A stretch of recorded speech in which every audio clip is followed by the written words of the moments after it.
They told you abandoned wolf pups die in the wild within 48 hours. They told you an outcast omega survives alone by staying invisible, by never drawing attention, by accepting that she's worthless. But every full moon for the past 6 months, something impossible has been happening in the dead forests of the Northern Territories. Pups, rejected, broken, left to freeze, have been walking hundreds of miles through blizzards and predator-infested woods to find one woman. A woman the packs threw away. A woman who shouldn't even be alive.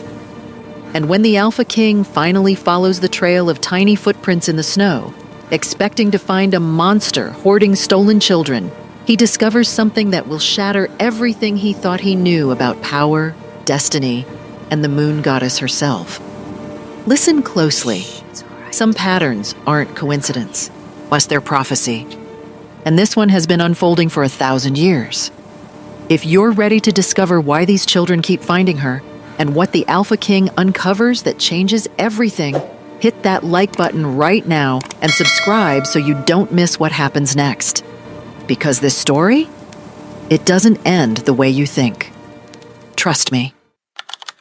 Chapter 1. The First Arrival.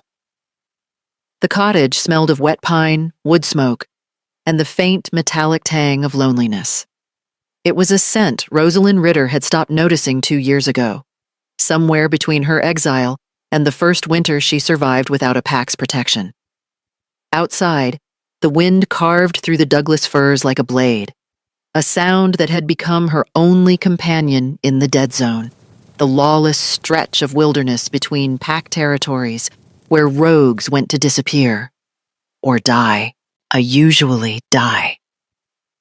Rosalind knelt by the stone fireplace, feeding split logs into flames that barely held back the November cold. Her hands were raw, knuckles cracked and bleeding from chopping wood in sub-zero temperatures.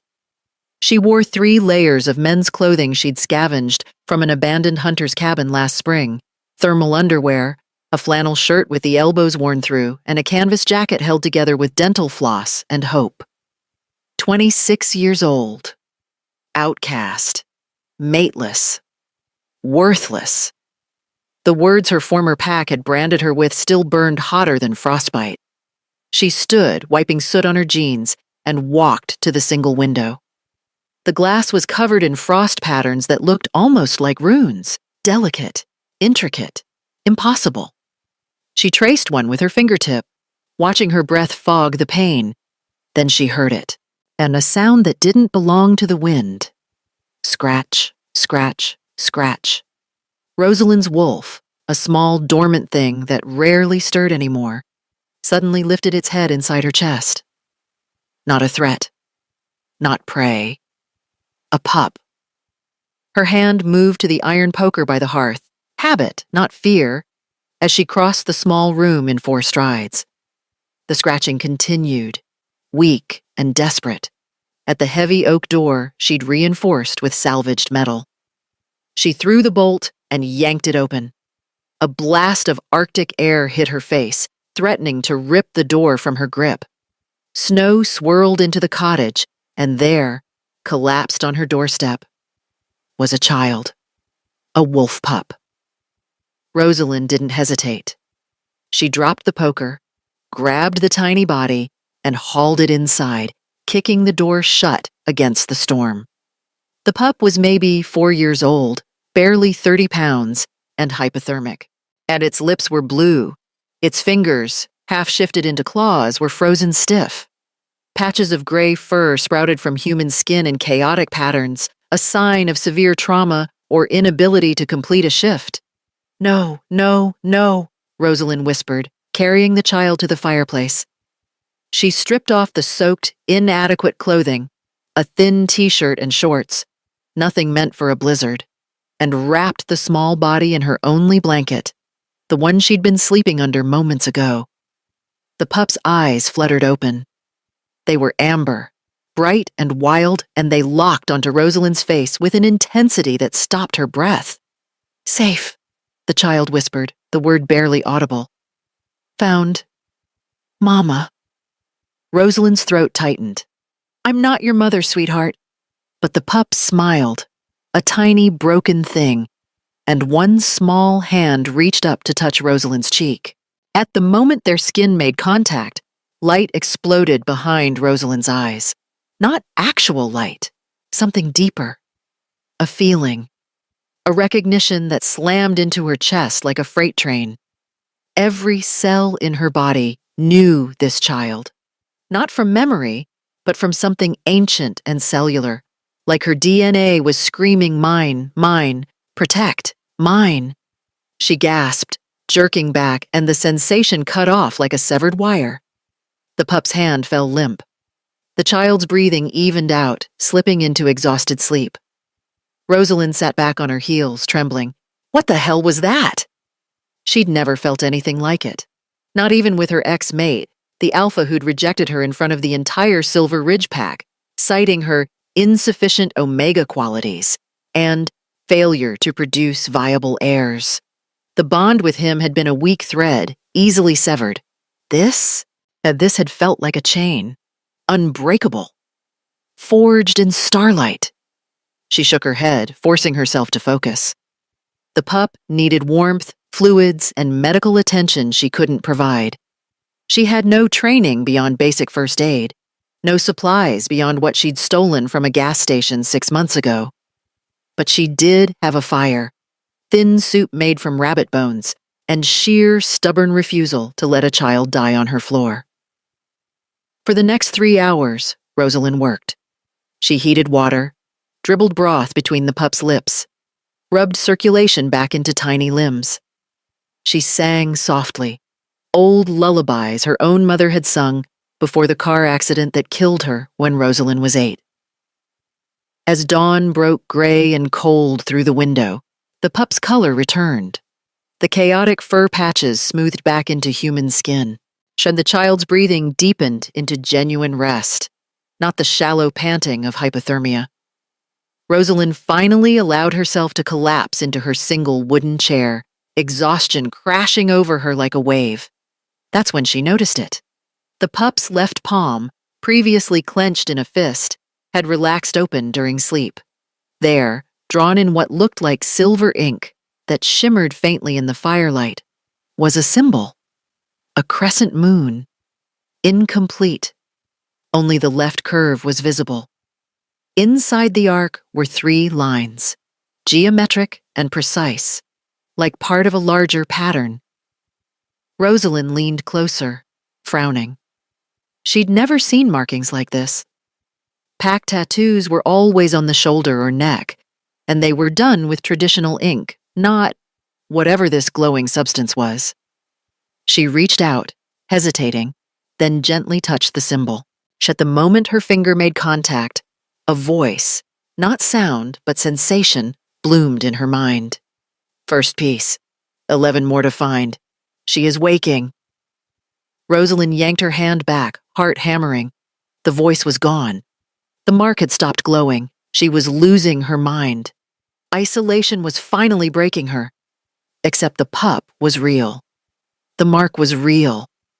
The impossible journey through a blizzard was real. "Who are you?" she whispered to the sleeping child. "Who sent you?" The pup didn't answer, just sighed in sleep and burrowed deeper into the blanket. Rosalind stood, pacing the small space. She needed to return the child to its pack. That was the law.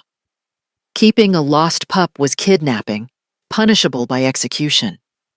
But something in her gut, something primal and certain, told her that returning this pup would mean its death. She'd seen it before, in the whispered conversations at Silver Ridge when a pup was born wrong, too small, too weak. Couldn't shift on schedule. The parents would take the baby into the woods for medical treatment and return alone. Faces blank, eyes haunted. This pup had those markers. The incomplete shift, the small size, the fact that it had been wandering in a blizzard in summer clothes. Someone had thrown this child away, and somehow, impossibly, it had found her. Rosalind made a decision that would alter the course of her life and the fate of the Northern Territories. She would keep the pup. Just for a few days.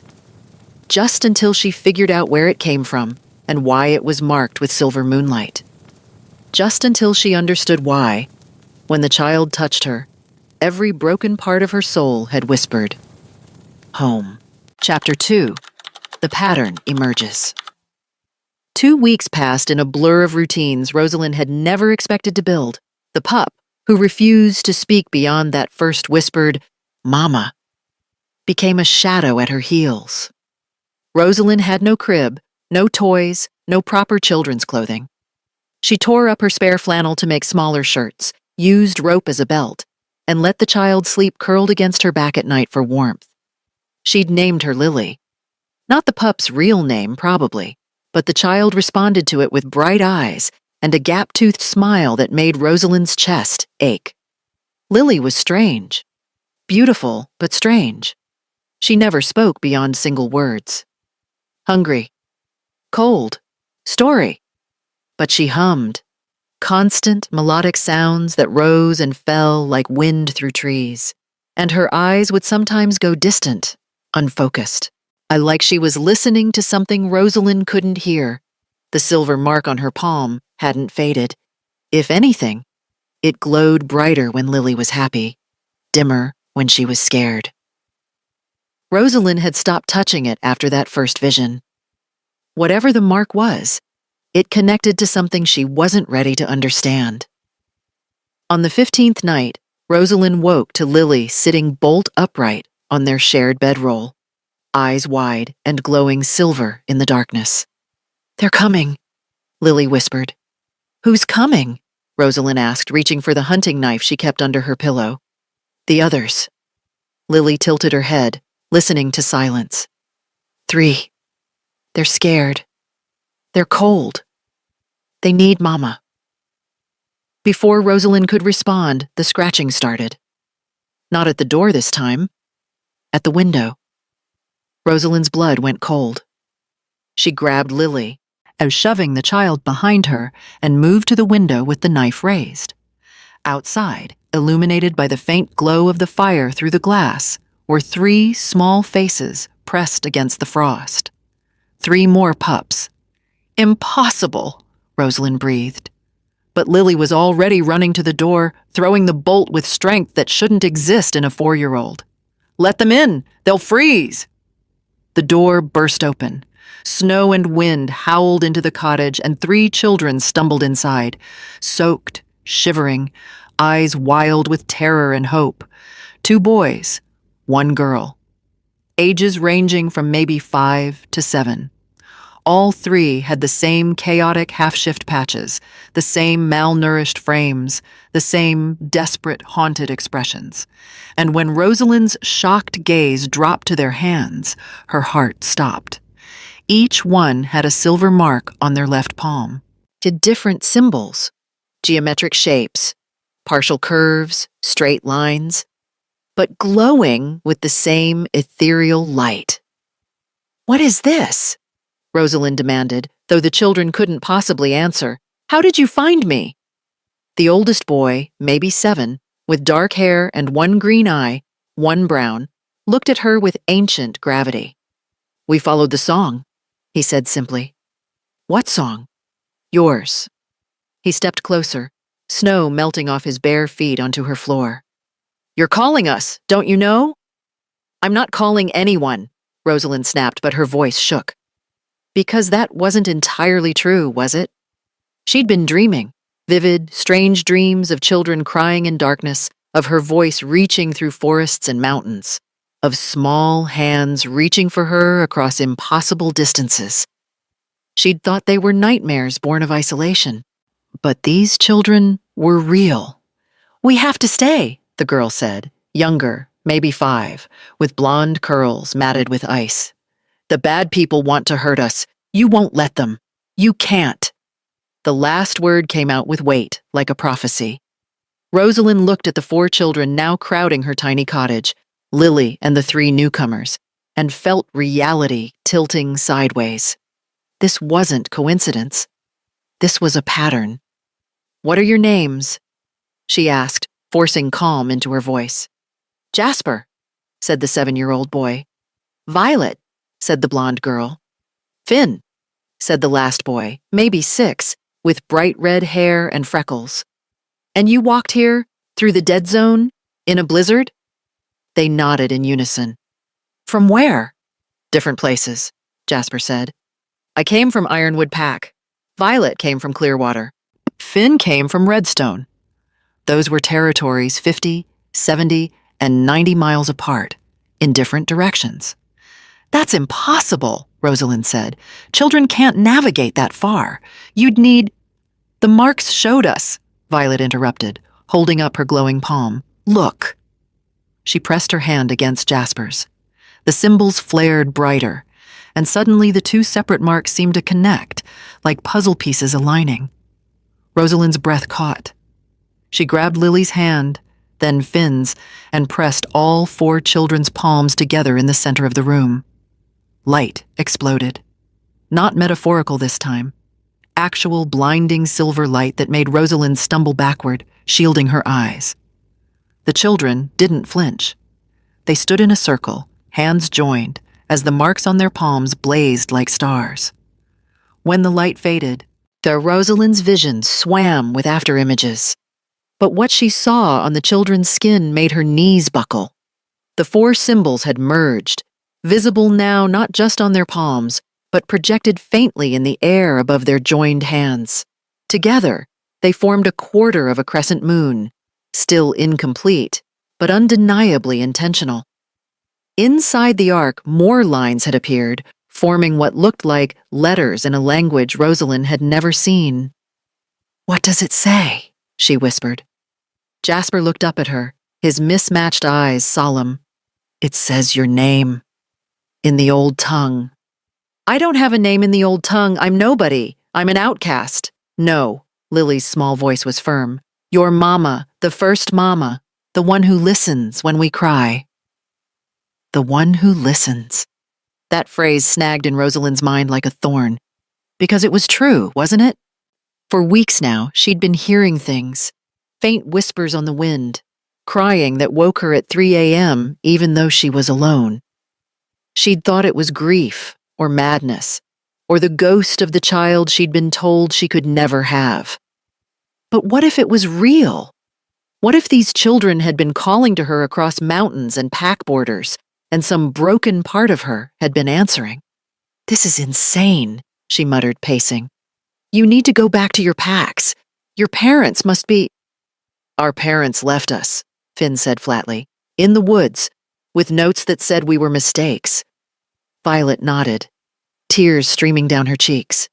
"My mama said I was too small, that I'd never shift right. She said the moon goddess made an error." Jasper's jaw clenched. "My father said I was cursed because of my eyes. And he said I'd bring bad luck to the pack." Lily just pressed closer to Rosalind's leg, humming that strange melody. Rosalind felt rage, white hot and consuming, rise in her chest. She knew that pain, the pain of being thrown away because you didn't fit the mold, because you weren't enough. "You're staying," she heard herself say. "All of you. Just for now. Until I figure this out." The children's faces transformed, hope so bright it hurt to look at. But as Rosalind pulled blankets from her meager supplies and started rationing the last of her canned soup into 5 portions instead of 2, a darker thought crept in. 4 pups had found her. 4 symbols had aligned. The pattern was building towards something. And somewhere out in the territories, someone was going to notice that rejected children were vanishing into the dead zone. Someone was going to come looking. Outside, far beyond the frost-covered window, thermal drones equipped with the latest pack surveillance technology hovered silently above the tree line. They'd been tracking unusual heat signatures for 3 days. And tonight, they'd just recorded 4 new signatures entering a location that was supposed to be abandoned. The footage was already uploading to a secure server. By morning, it would reach a desk in the obsidian tower of the High Court. And the man behind that desk, The Alpha King of the Northern Territories was about to receive a report that would change everything. Chapter 3. The King's investigation begins. 300 miles south, in the obsidian tower that pierced the skyline of the capital like a black blade, Austin Shaw stood at the floor-to-ceiling windows of his office and watched the city wake beneath him. 34 years old, Alpha King of the Northern Territories, unmated, undefeated, and, for the first time in a decade of rule, completely baffled. He turned from the window to the conference table where his beta, Nelson Woods, was spreading surveillance photos across the polished surface. Each image showed thermal signatures. Heat blooms in various shades of red and orange against the blue-black cold of the dead zone. "Explain it again," Austin said, his voice low and controlled. He was a man who'd built his reputation on control, over his wolf, over his kingdom, over the violence that simmered constantly beneath his skin, a legacy of the father who'd beaten it into him before Austin had ripped out his throat at age 16. Nelson, scarred and steady, had been with Austin since that blood-soaked night. He knew when his king was close to snapping. 12 packs, Nelson said, pointing to a map marked with red circles. 12 separate territories, all reporting the same thing: pups vanishing without a trace. Not kidnapped in the traditional sense, no ransom demands, no bodies, no witnesses. They just disappear. Runaways, Austin suggested, though he didn't believe it. 4-year-olds don't run away and survive 3 days in sub-zero temperatures, Nelson countered. And here's the strange part. Every single missing pup was flagged by their pack physicians as developmentally atypical. Austin's eyes narrowed. Defective? That's the clinical term the council uses, yes. Austin hated that term, hated the Genetic Purity Act that his predecessor had signed into law, the one that gave pack alphas the authority to mercifully euthanize pups who didn't meet shifting standards. He'd tried to repeal it twice. The council had blocked him both times, citing species preservation. Politics. Always politics. And the connection? He asked. Nelson pulled up a larger image on the tablet, zooming in on a satellite view of the northern forests. Every single trail, every scent marker our trackers could follow before they lost the scent, ends here. He tapped a location deep in the dead zone, a small clearing, and a structure barely visible through the canopy. A cabin, Austin said, occupied. Single heat signature, consistent for the past 2 years. Then, 2 weeks ago, a second signature appears. 3 days ago, 4 more. Austin's jaw tightened. Someone's collecting them. That's the theory. Trafficking ring, maybe? Black market adoptions, or... Nelson hesitated. Or what? Or someone's building an army. The words hung in the air like smoke. Austin had enemies, rival packs who thought he was too young, too ruthless, too willing to challenge the old ways. If someone was gathering rejected pups, training them, weaponizing them, exploiting their desperation, it would be the perfect way to strike at him. Use the kingdom's own discarded children as soldiers. Who owns the cabin? Austin demanded. Well, that's where it gets complicated. Nelson pulled up a property record. Officially abandoned. Last registered owner died in 2003. But we ran facial recognition on the single occupant from 3 months ago when a supply run was caught on a gas station camera 40 miles east. He slid a grainy photo across the table. Austin picked it up. The image showed a woman at a cashier, hood up, face mostly obscured. But the angle caught her profile. Sharp cheekbones, exhausted eyes, a jaw set with stubborn defiance. Rosalind Ritter, Nelson said. Former Silver Ridge Pack, Omega. Rejected and exiled 4 years ago. Austin's wolf stirred, interested despite itself. Rejected Omegas rarely survived exile. The fact that this woman had lasted 4 years alone was notable. Why was she rejected? Nelson's expression darkened. Her mate cited biological inadequacy. Medical records show she was deemed infertile after a miscarriage. Pack Council voted for exile to preserve bloodline integrity. Austin's fingers tightened on the photo, crumpling the edges. He'd seen it before, the casual cruelty of pack law toward omegas. Women treated as breeding stock, discarded when they couldn't produce. It made him sick, but it didn't make her innocent. She could be selling them, Austin said, forcing objectivity. Damaged pups to experimental labs, black market. There's money in that. Could be, Nelson agreed. Or she could be protecting them. From what? From us. The words hit harder than Austin expected, because Nelson wasn't wrong. The kingdom's law said defective pups should be culled. If this woman was harboring them, she was breaking that law. But she'd also be saving their lives. Austin set the photo down and walked back to the window, hands clasped behind his back. Below, the city sprawled in geometric precision, steel and glass and order. His order. But out in the forests, in the wild places where his law grew thin, children were disappearing. And a woman who should be dead was apparently the last one to see them. We go in, Austin decided. Tonight. Full tactical team. I want her alive for questioning. I want the pups secured and accounted for. And I want to know what the hell is happening in my kingdom. Nelson nodded, already pulling up comms to coordinate. Sir, there's one more thing. What? Your niece, Opal. She's been missing for 6 days. Austin went very still. Opal was his younger sister's daughter, 8 years old, a bright and fierce and born with a stutter that made her an outcast among the royal children. His sister, Evangeline, had been frantic, but they'd kept it quiet, couldn't show weakness, couldn't admit a royal pup had vanished. The trail? Austin asked, his voice dangerously soft. Thermal tracking lost her near the border of the dead zone 3 days ago. The same timeline as the new signatures at the cabin. Austin's wolf snarled, rising to the surface. His eyes flashed gold, then forced back to steel gray. If this woman had his niece, if she'd hurt her, sold her, used her, there wouldn't be a trial. There'd be blood on snow and a body no one would ever find. Assemble the team, Austin ordered.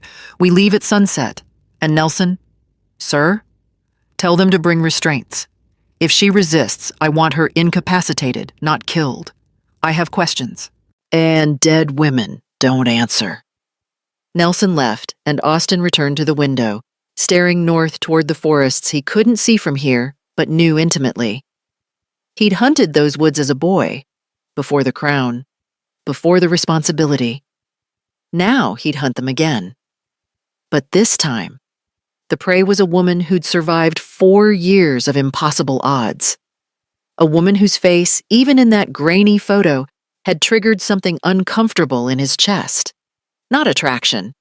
He didn't have time for that weakness, but recognition. Like looking at a ghost of someone he'd once known.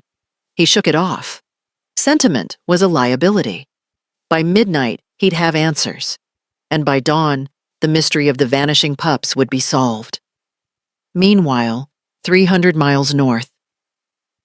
Rosalind woke to Lily standing at the window, palm pressed against the frost, eyes glowing silver.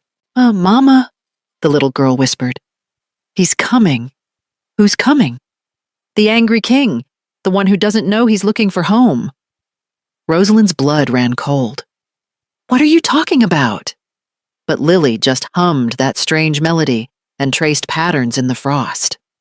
Patterns that looked exactly like the symbol on her palm. Outside, far above the tree line, drones adjusted their angles. Inside the obsidian tower, a convoy of black SUVs rolled out of the underground garage. And in the space between, a prophecy that had been sleeping for 1,000 years began to wake. The first piece was in place. The hunter was moving. And the hunted had no idea she was about to meet her fate. Chapter 4. The Raid. The convoy stopped 2 miles from the target location. any closer, and the engine noise would alert their subject. Austin stepped out of the lead SUV into knee-deep snow, breath misting in the frozen air. He wore tactical black, reinforced against claws and teeth, with a sidearm he hoped he wouldn't need. Behind him, 8 of his best operatives fanned out, all ex-military, all wolves capable of shifting mid-combat if necessary. Nelson appeared at his shoulder, checking the thermal scanner. 5 signatures inside. 1 large, 4 small. No movement. They might be sleeping. Good, Austin said. We take her by surprise, fast and clean. No one gets hurt unless she forces it. He didn't mention the alternative, that if his niece was in that cabin, harmed in any way, must there be nothing fast or clean about what he did to the woman inside. They moved through the forest like shadows, weapons ready, formation tight. Austin led from the front because he'd never asked his people to take a risk he wouldn't take himself. The snow muffled their footsteps. The wind covered their scent.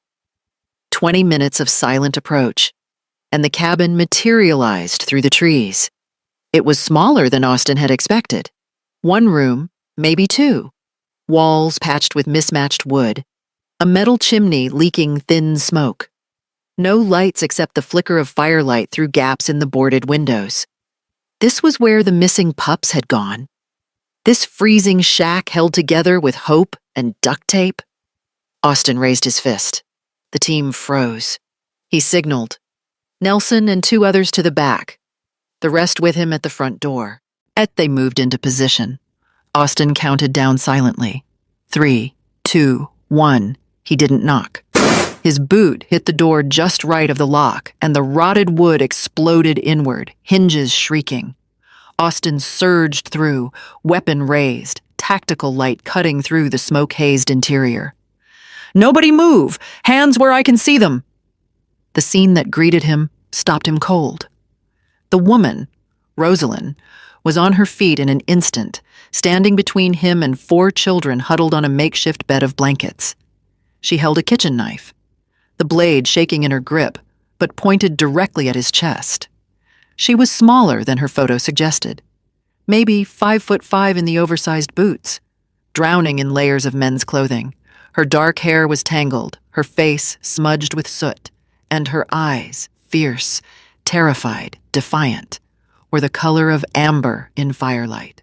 A beautiful, some distant part of Austin's brain registered, then irrelevant. "Get away from them!" Rosalind snarled, and her voice had more command than an Omega's should. "I don't care who you are. You're not taking them." "Lower the weapon," Austin ordered, his team flooding in behind him, red laser sights painting dots across her chest. "You're surrounded. You can't win this." "I don't need to win. I just need to stall long enough for them to run." "Run where?" Austin took a step closer. "We're 2 miles from civilization in a blizzard. They're children. They'll freeze before they reach the road. Better frozen than tortured." The word hit Austin like a slap. "What?" But Rosalind wasn't looking at him anymore. She was looking at the children, her expression crumbling. "When I say run, you run. You remember the cave I showed you? Go there! Wait for— Mama, no!" The smallest girl, blonde, maybe 4, scrambled forward, grabbing Rosalind's leg. "You said you wouldn't leave us." "Mama!" That word rewired something in Austin's understanding. These children weren't prisoners. They weren't merchandise. They were hers. Or they thought they were. "Rosalind Ritter," Austin said, lowering his weapon slightly. "I'm Austin Shaw, Alpha King of the Northern Territories. You're not under arrest. Yet. But I need you to put down the knife and let me see the children." "So you can kill them?" She laughed, a brittle sound. "I've read the Genetic Purity Act. I know what happens to defective pups." "No one is killing anyone," Austin said, though the law did technically allow for it. "I'm here because 12 packs reported missing children. Children who all disappeared near your location. I need to know how they got here and why." "They walked here," Rosalind spat, "because their own families threw them away like garbage, and somehow—" Her voice broke. Somehow, they found me. Austin's eyes flicked to the children. Now that his vision had adjusted to the dim light, he could see them clearly. The blonde girl clinging to Rosalind's leg, a red-haired boy, maybe 6, with one arm that looked withered, a dark-haired boy, 7 or 8, with mismatched eyes, and Austin's heart stopped. The 4th child, partially hidden behind the others, peeking out with wide, terrified eyes, dark curls, delicate features, and a birthmark on her left cheek, shaped like a crescent moon. Opal? Austin's voice came out strangled. The girl's eyes widened. Uncle Austin? Everything in the room shifted. Austin holstered his weapon, ignoring Nelson's warning hiss. He dropped to one knee, making himself smaller, less threatening. Opal, sweetheart, are you hurt? Did anyone hurt you? Opal shook her head, then did something that shattered Austin's assumptions completely. She moved in front of Rosalind, spreading her small arms wide like a shield. Don't hurt her, Opal stammered, the stutter worse under stress. She saved me. The bad doctors said I was broken, and Mama said nobody's broken, just different. Mama. There was that word again. Austin looked from his 8-year-old niece, a royal princess, daughter of the 2nd most powerful pack in the kingdom, to the outcast Omega she was defending. What doctors? Austin asked carefully. The ones at the Pup Palace, Opal said. They gave me shots that hurt. That they said I had to talk right or they'd fix me. Austin's blood turned to ice. What shots, Opal? But before she could answer, one of the boys, the one with mismatched eyes, stepped forward. Compound V7, he said flatly. I can smell it on her. Same stuff they used on me before my father dumped me in the woods. The room went silent, except for the crackling fire. Compound 5-7. Austin knew that designation. It was illegal, a synthetic stimulant designed to force premature shifting in late bloomers. The side effects were catastrophic: nerve damage, heart failure, psychosis. It had been banned 15 years ago after it killed 23 pups in clinical trials. Who gave you V7? Austin demanded, looking at Opal. Dr. Ballard, Opal whispered. Mama hired him. She said it was to help me talk better. Evangeline, and Austin's own sister, had been drugging her daughter with illegal stimulants, and when the pup fled in terror, she'd covered it up. Reported her missing. Let Austin mobilize a kingdom-wide search while knowing exactly why her daughter had run. The rage that filled Austin was nuclear, but he forced it down, locked it away. Later. He'd deal with his sister later. Right now, he had 4 traumatized children and 1 woman who was still holding a knife and looking at him like he was a monster. Rosalind, Austin said quietly, I'm not here to hurt them. Or you. But I need you to trust me. Trust you? She laughed again, sharper. You're the king. The council answers to you. The law that says these kids should be dead, you enforce it. I enforce it because I have to, Austin said, and hated how defensive he sounded. I've tried to change it, yet the council blocks me. I don't have absolute power no matter what the title suggests. Then you're useless. The blunt dismissal should have angered him. Instead, it felt like truth. Nelson cleared his throat. Sir, we need to secure the location. If these children are here illegally, they're children, Austin snapped, not criminals. He stood, running a hand through his hair. This was a disaster, a political nightmare. But looking at Opal, safe, defiant, protecting this stranger, he knew one thing with absolute certainty. He couldn't take them back to the system that had hurt them. New plan, Austin said. Everyone comes to the capital, but not to the dungeons, to the East Wing guest quarters. Rosalind's eyes narrowed. A gilded cage is still a cage. It's warm, it has beds, and medical staff I personally vet. He met her gaze. You want to protect them? Fine. But you can't do it here. You're out of food. I can see your rib cage through your shirt. You have no heat beyond that fire. And if you think the council hasn't noticed the pattern by now, you're delusional. They'll send someone worse than me. There's nobody worse than the king. You'd be surprised. They stared at each other across the small room, locked in a battle of wills. Then Lily, the tiny blonde, tugged on Rosalind's hand. "Mama," she whispered. "He smells like snow and metal, like the song. I think he's supposed to help." Austin frowned. Song?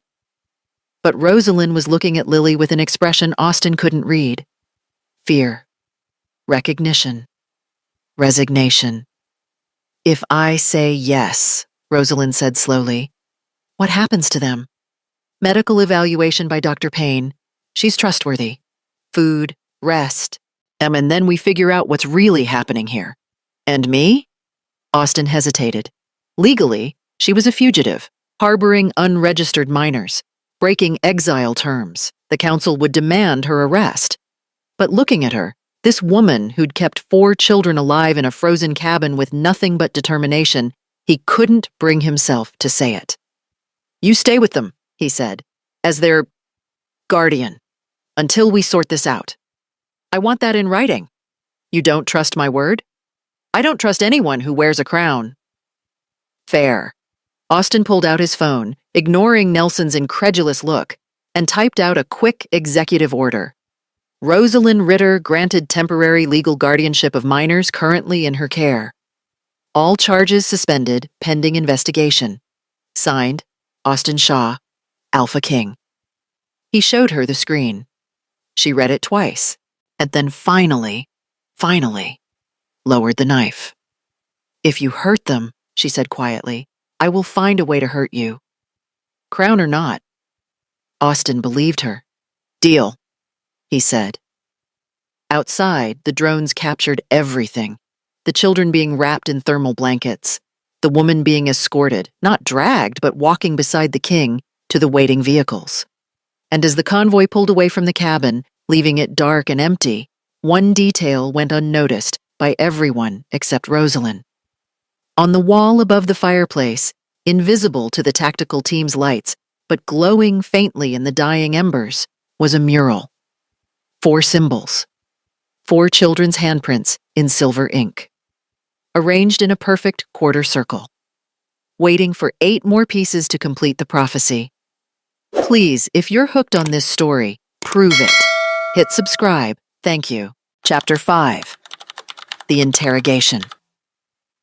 The east wing of the palace was designed to impress visiting dignitaries. Marble floors heated from below, floor-to-ceiling windows overlooking the city, silk curtains in deep burgundy, furniture that cost more than most people earned in a year. To Rosalind, it looked like a very expensive prison. She stood in the center of the main suite, arms crossed, while servants bustled around setting up cots for the children. The kids huddled together on a velvet sofa, eyes wide, touching everything with a mixture of wonder and distrust. "The locks are on the outside," Rosalind noted, nodding toward the ornate doors. Nelson, the scarred beta who'd been assigned to watch her, didn't deny it. "Security measure, for your protection." "From what?" "From people who don't like what you represent." Rosalind turned to face him. "And what's that?" "A problem the council thought they'd solved." Before she could press, a woman in a white coat entered, carrying a medical bag. She was older, maybe 50, with gray-streaked hair pulled into a practical bun and kind eyes behind wire-rimmed glasses. "I'm Dr. Elisa Payne," she said, offering her hand. Rosalind didn't take it. The doctor didn't seem offended. "I'm here to examine the children. No shots, no procedures, just vitals and a basic health screening." "Why should I trust you?" "Because I'm the one who reported Dr. Ballard to the medical board 3 years ago for unethical practices," Elisa said bluntly. "He was giving experimental treatments without proper consent. I was overruled by the council. I've been waiting for evidence to resurface ever since." Rosalind studied her face, looking for deception. Found none. "Oh, fine," she said. "But I stay in the room. And if anyone brings out a needle—" "No needles," Elisa promised. "Not today." The examination took an hour. Elisa was gentle, patient, explaining everything before she did it. She checked temperatures, listened to heartbeats, looked at teeth and eyes. The children slowly relaxed under her care, even Opal, who'd been trembling since they arrived. When Elisa examined Jasper, the boy with mismatched eyes, she paused at the silver mark on his palm. "May I?" she asked, glancing at Rosalind. Jasper looked to Rosalind for permission. She nodded. The moment Elisa's gloved finger touched the mark, it flared brighter. The doctor jerked back, startled. "What is it?" she whispered. "We don't know," Rosalind admitted. "All 4 of them have one. They started glowing when the children found me." Elisa pulled out a small scanner, running it over the mark. The device beeped, displaying data Rosalind couldn't interpret. "This ink, if it is ink, contains trace elements I've never seen before," Elisa said. "Bioluminescent proteins, yes, but also something else, something organic, like it's alive." "Alive?" Rosalind's stomach dropped. "I need to run more tests. With your permission, I'd like to take a small sample." "No."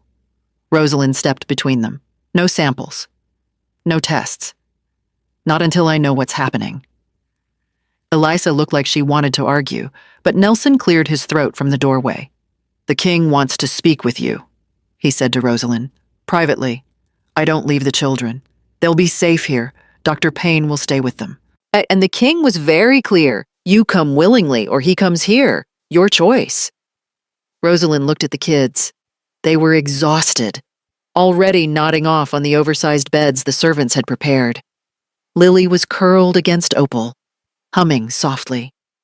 "I'll be back in an hour," Rosalind said. "If I'm not, Jasper, you know what to do." Jasper nodded solemnly. The boy was too old for his age, too aware. It broke her heart. Nelson led her through corridors of polished stone and priceless art. Guards stood at every intersection, nodding to him, but watching her like she might explode. Finally, they reached a heavy oak door. Nelson knocked once, then opened it. "She's here, sir." "Thank you, Nelson. Leave us." The beta's jaw tightened. "Sir, protocol. I said leave us." Nelson left, at shooting Rosalind a warning glance that clearly said, "Don't make me regret this." Rosalind stepped inside.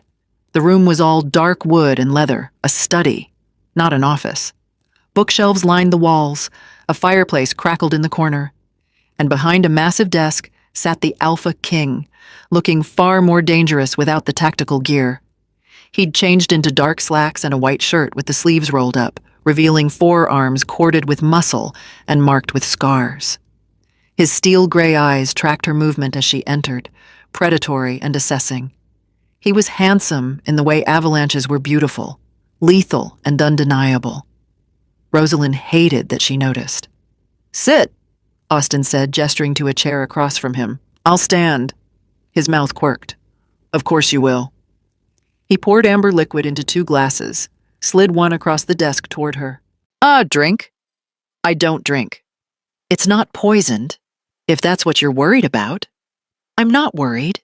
I just don't drink." Austin studied her for a long moment, then set both glasses aside.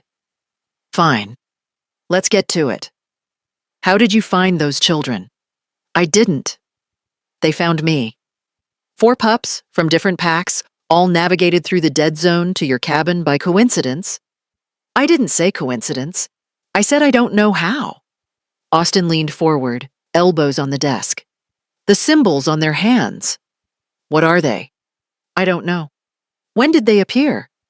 "They already had them when they arrived." "And you expect me to believe you had nothing to do with it?" Rosalind's patience snapped. "I expect you to believe that I was living alone in a frozen cabin, trying not to starve to death, when a 4-year-old appeared on my doorstep, half dead from hypothermia. I didn't ask for this. I didn't plan it. It just happened. Why didn't you report it? Contact the authorities?" She laughed bitterly. "And say what? Hello, I'm the exiled Omega you people threw away 4 years ago. I found some kids. Please don't execute them under your eugenic purity law. How well do you think that would have gone? Austin's expression darkened. I don't agree with that law. But you enforce it. I enforce a lot of laws I don't agree with. That's the job. Must be convenient. Hiding behind duty while children die. The temperature in the room dropped 10 degrees. Austin stood slowly, and Rosalind realized, too late, that she'd pushed too hard. He was twice her size, an alpha in his prime, and she was in his territory, his palace, yet completely at his mercy. But she refused to back down. Austin walked around the desk, each step deliberate. He stopped 3 feet away, close enough that she could smell him. Pine and winter air, and something darker, like ozone before a storm. You don't know anything about me, he said quietly. You don't know what I've fought for, what I've sacrificed.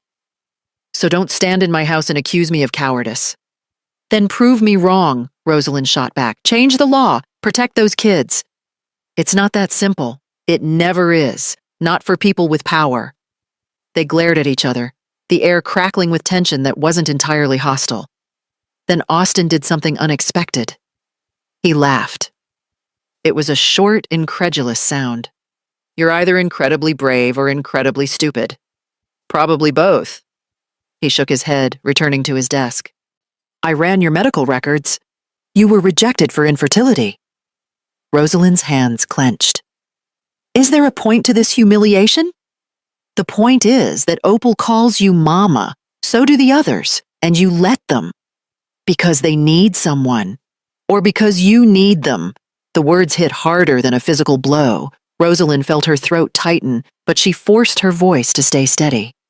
What I need is irrelevant. Is it? Austin leaned back in his chair. An Omega, rejected and exiled, suddenly surrounded by children who worship her. Seems like a convenient way to fill a void. You think I'm using them? I think you're human. And humans do desperate things when they're lonely. Rosalind wanted to throw something at his smug face. Instead, she took a breath and said, When Lily touched my hand the first night, I felt something. It's like every cell in my body recognized her. Not as my child, I know she's not mine, but as someone I was supposed to protect. And then the others came, and I felt it again. Stronger each time. Austin's expression shifted. What kind of feeling? I don't know, a pull. Like my wolf knew them even though I'd never met them. Have you always been able to sense children? No. This started 2 months ago. I started having dreams, hearing crying on the wind. I thought I was losing my mind. Austin was quiet for a long moment, his fingers drumming on the desk. Dr. Payne found something unusual in the marks. She wants to run tests. No tests. We need to know what we're dealing with. Why? So you can weaponize it? Use it against them? So I can protect them, Austin said, and there was genuine frustration in his voice. Do you know what happens if the council finds out about those marks? If they decide the children are contaminated or cursed? I won't be able to stop them. But if I have scientific evidence that it's harmless— It's not harmless, Rosalind interrupted. When all 4 of them touched, the marks connected. They formed part of a larger pattern, and I heard a voice. Austin went very still. What voice? I don't know, it wasn't words exactly, more like a feeling. It said first piece and something about, she is waking. She who? I don't know. Austin stood again, pacing now. This is bigger than I thought. If there's a supernatural element— A sharp knock interrupted him. Nelson entered without waiting for permission, face grim. Sir, Counselor Strickland is here. He's demanding to see the children. Austin's jaw clenched. Tell him I'm busy. He has a court order, signed by 6 council members. They're invoking the Genetic Purity Act. They want the children remanded to the Department of Health for evaluation. The word hung in the air like a death sentence. Rosalind lunged for the door, but Austin caught her arm. The moment his skin touched hers, Everything stopped. A shock. Not static, but something deeper, jolted through both of them. Gold light flared where their skin connected, visible and impossible. They both gasped, jerking apart. Austin stared at his hand like it had betrayed him. Rosalind's arm tingled where he'd grabbed her, warm in a way that had nothing to do with temperature. "What was that?" she whispered. Austin's eyes had gone completely black, wolf rising to the surface. When he spoke, his voice was rough. "I don't know. Oh, but we don't have time to figure it out.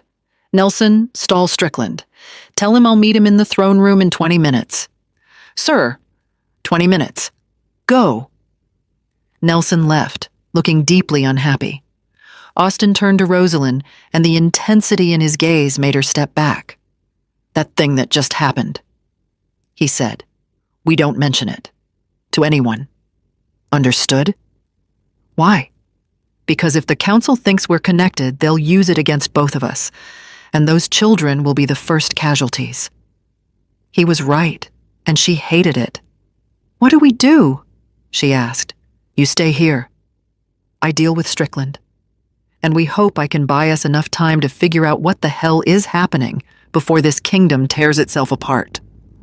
He left, and Rosalind stood alone in the study, staring at her arm where gold light had bloomed. She'd felt that before, and when the children touched her. But this was different. Stronger. Like recognizing a mirror. Outside the window, snow began to fall, and in the east wing, Lily sat up in bed, eyes glowing silver. "Mama's scared," she whispered to Opal. "The bad men are coming." "How do you know?" Opal asked. Lily pressed her palm against the window. Her mark blazed bright, and suddenly all 4 children's marks began to glow in unison. "Because the song is getting louder," Lily said, "and it's calling for help." Chapter 6. The Blood Results. The throne room was designed to intimidate. Vaulted ceilings that swallowed sound. Columns of black marble veined with silver. A dais where Austin's throne sat. More weapon than furniture. All sharp angles and cold metal. Austin stood before it, arms crossed, watching Counselor Carlton Strickland enter with an entourage of 6 council members and 4 armed guards. Strickland was 60, silver-haired, and moved with the confidence of a man who'd never been told no. His suit was expensive, his smile practiced, and his eyes held the warmth of a snake evaluating prey. "Your Majesty," Strickland said, bowing just enough to be technically respectful. "Thank you for seeing us on such short notice." "I didn't have a choice," Austin replied. "Apparently you brought a court order." "Regrettable, but necessary." Strickland pulled a document from his briefcase. "We've received disturbing reports. 4 unregistered minors in your custody, all flagged under the Genetic Purity Act, all requiring immediate evaluation. They're children, not threats. That remains to be determined." Strickland's smile didn't waver. "Which is why we need to transfer them to proper facilities, for their safety and ours." "They stay here." The room went silent. Several council members exchanged glances. "Your Majesty," another counselor, Edwin Howard, younger but just as calculating, stepped forward. "With respect, you don't have the authority to override a unanimous council vote. Watch me." "This isn't personal preference," Strickland said, his voice hardening. "This is law. As the Genetic Purity Act clearly states." "I know what it states," Austin cut him off. "I also know that one of those children is my niece, royal blood, and you want to ship her off for evaluation based on a law designed to cull commoners." That landed. Several council members shifted uncomfortably. "Princess Opal is a special case," Strickland conceded. "We're prepared to make accommodations, but the other 3 are under my protection." "Why?" Edwin demanded. "What's your interest in these damaged pups?" Austin's eyes flashed gold. "Call them damaged again and see what happens." Edwin wisely shut his mouth. Strickland stepped closer, lowering his voice. "Austin, be reasonable. If word gets out that you're harboring defective wolves, it undermines everything we've built." The purity standards exist for a reason. To keep the species strong. By killing children who don't fit your mold? By preventing genetic weakness from spreading? Strickland's mask slipped, showing genuine belief. Your father understood this. He signed the act. He knew that sometimes difficult decisions, my father, Austin said quietly, dangerously, was a tyrant who beat strength into people because he was too weak to inspire it. Don't compare me to him. The threat hung in the air. Strickland recovered quickly. Regardless, the law stands. We need those children transferred. Tonight. No. Then we'll vote to compel you. You can try. Before Strickland could respond, the side door opened. Dr. Payne entered, carrying a tablet, her face pale. Your Majesty, she said. I apologize for the interruption, but this can't wait. Austin frowned. What is it? Elisa glanced at the council members, clearly uncomfortable. Perhaps we should discuss this privately. Whatever you have to say, you can say it here, Strickland interjected. We're all interested in the status of these children. Elisa hesitated, then looked to Austin. He nodded. I ran preliminary blood work on the 4 children, she said. Standard panels, nothing invasive. But the results are unprecedented. She activated the tablet, projecting data onto the wall screen. Genetic markers, protein chains, cellular structures that meant nothing to most people in the room. But Austin had studied enough biology to recognize anomalies. What am I looking at? He asked. This, Elisa pointed to a highlighted sequence, is a genetic marker that shouldn't exist. It's been extinct for approximately 1,000 years. We only know about it from archaeological DNA samples recovered from ancient burial sites. The room went dead silent. You're saying these children have ancient DNA? Edwin asked, incredulous. Not just ancient. Original, Elisa said. Before the werewolf species split into distinct pack lineages. Before we developed the alpha-beta-omega hierarchy. This is genetic code from the first wolves. The ones the legends say were blessed directly by the moon goddess. Strickland laughed, a harsh sound. That's mythology, not science. I'm looking at the science right now, Elisa shot back. And it doesn't lie. These children aren't defective. They're throwbacks. Their DNA is reverting to an older, stronger bloodline. Stronger how? Austin demanded. Elisa pulled up another screen. Jasper, the boy with heterochromia. His visual processing is off the charts. He can perceive light wavelengths humans and normal wolves can't. Essentially, he can see in spectrums we don't have names for. She swiped to the next file. Finn, the boy with the withered arm. That's not a defect. It's incomplete development of a 6th limb structure. An evolutionary adaptation that didn't finish forming. A 6th limb? Austin repeated. Wings, Elisa said quietly. Or the genetic blueprint for them. I found hollow bone structures in his shoulder blades that match avian anatomy. The council erupted in disbelief. This is insane, Strickland sputtered. You're suggesting these children are evolving into something non-wolf? I'm suggesting they're evolving into what wolves originally were, Elisa corrected. Before we bred out the inconvenient traits. Before we prioritized uniformity over diversity. Austin's mind raced. And the others? Lily and Opal?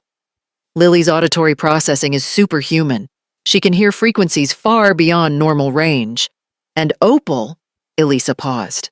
Opal's stutter isn't a speech impediment. It's a linguistic processing delay.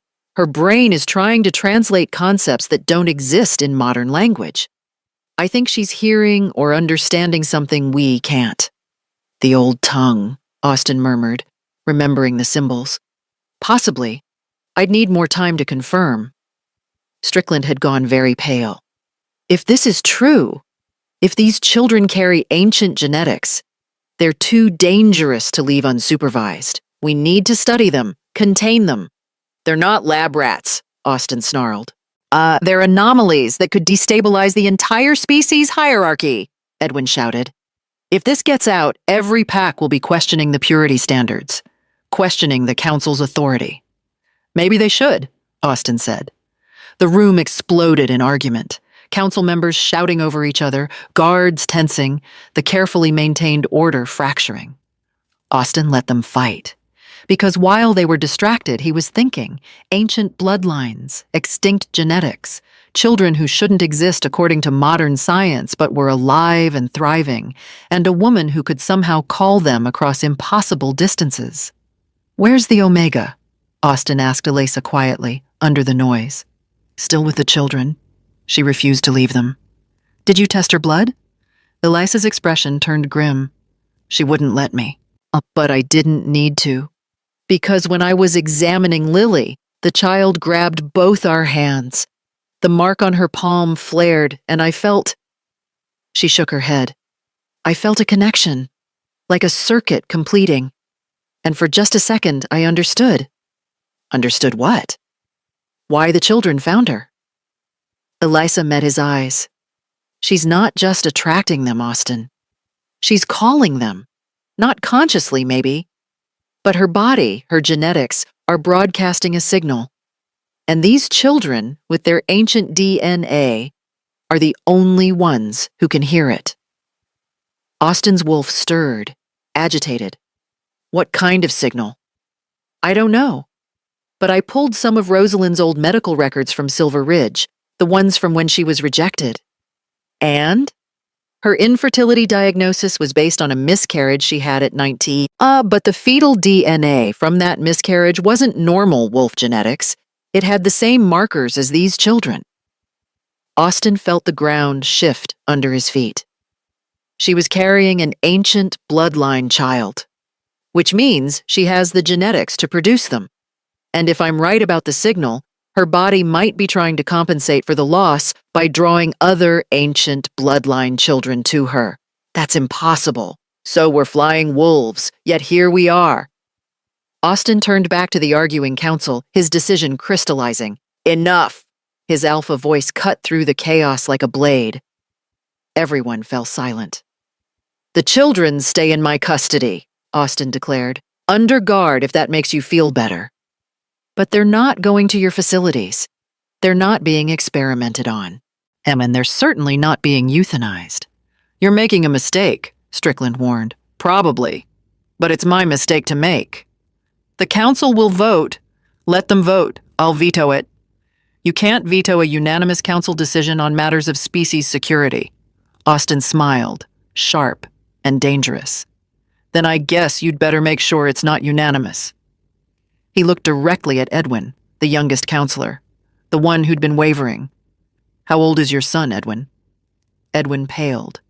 7. Why? And he shifted when?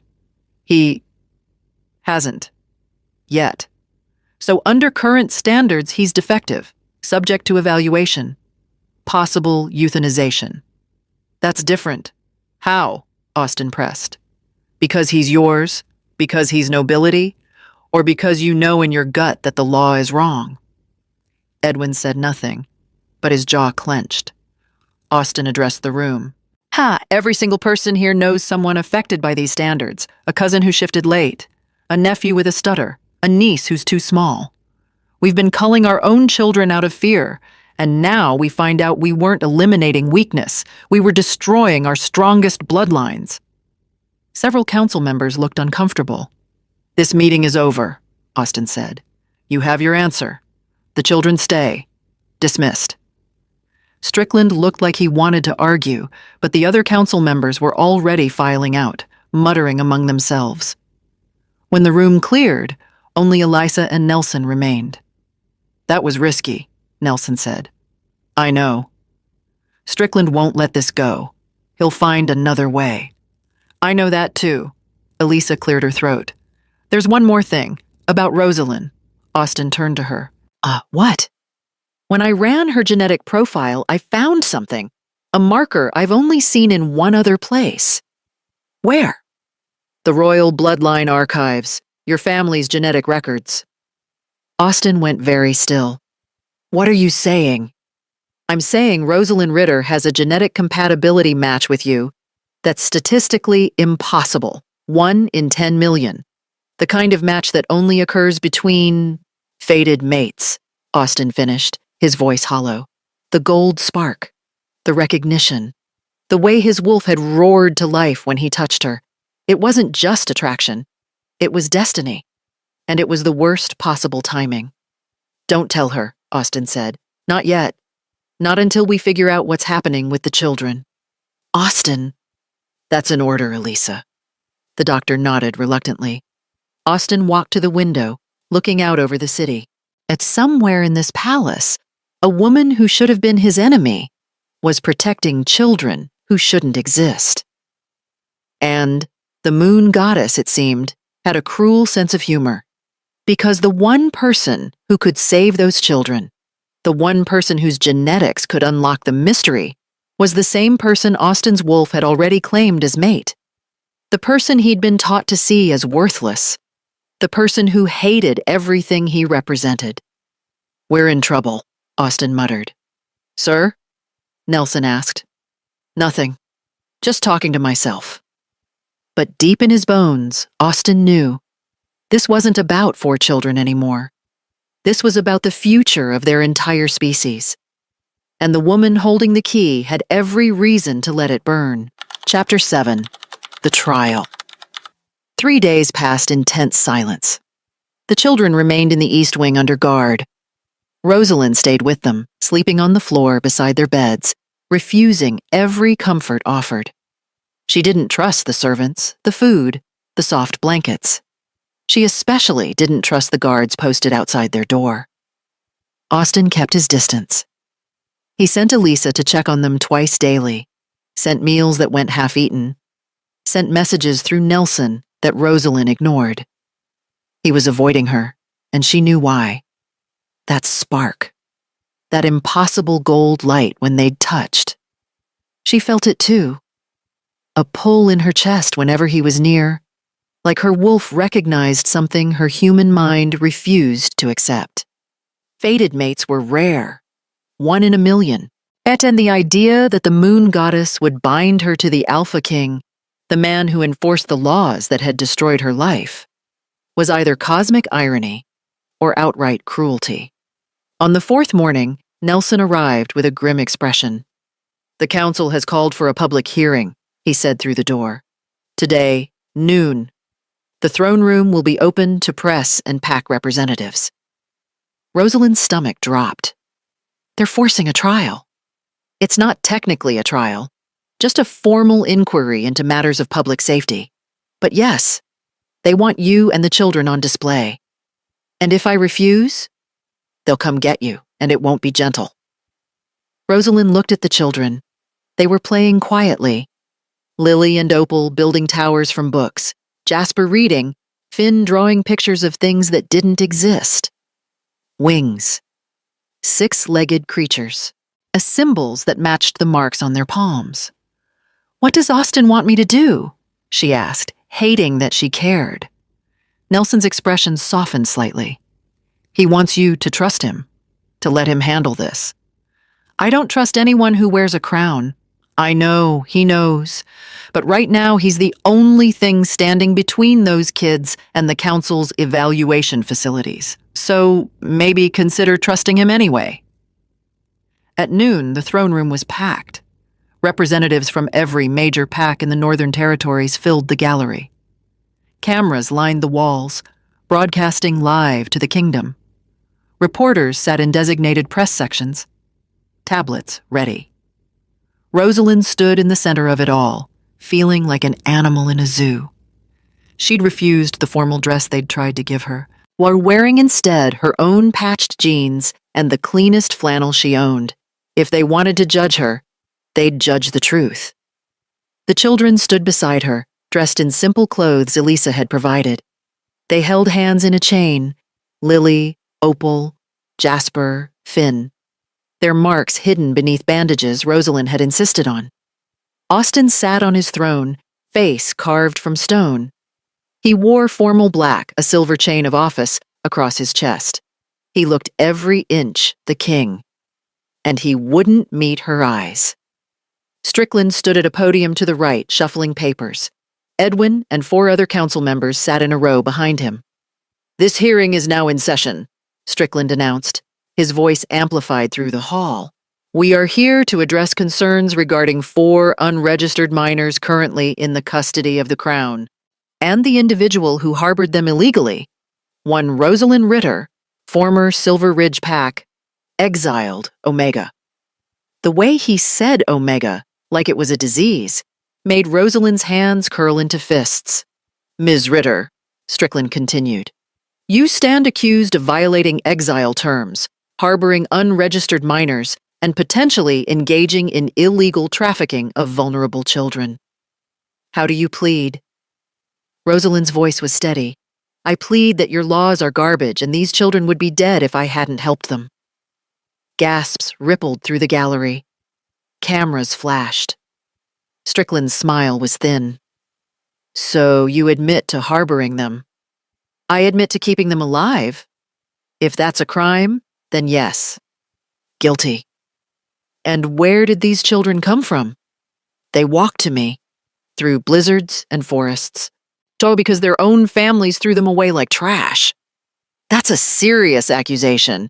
It's the truth." Strickland turned to the gallery, playing to the crowd. "The truth, ladies and gentlemen, is that this woman, unstable, rejected, living in isolation, has been luring vulnerable children away from their packs for unknown purposes." "I didn't lure anyone," Rosalind shouted. "Then how do you explain 4 children from different territories all finding your isolated cabin?" "I can't explain it, but I didn't call them. Didn't you?" Strickland pulled out a document. "Dr. Payne's preliminary report indicates unusual genetic markers in these children. Markers that suggest external manipulation. Genetic tampering." Elisa stood from where she sat in the medical observer section. "That's not what my report says. I said the children have ancient bloodline markers, naturally occurring. Naturally occurring genetics that have been extinct for a millennium." Strickland scoffed.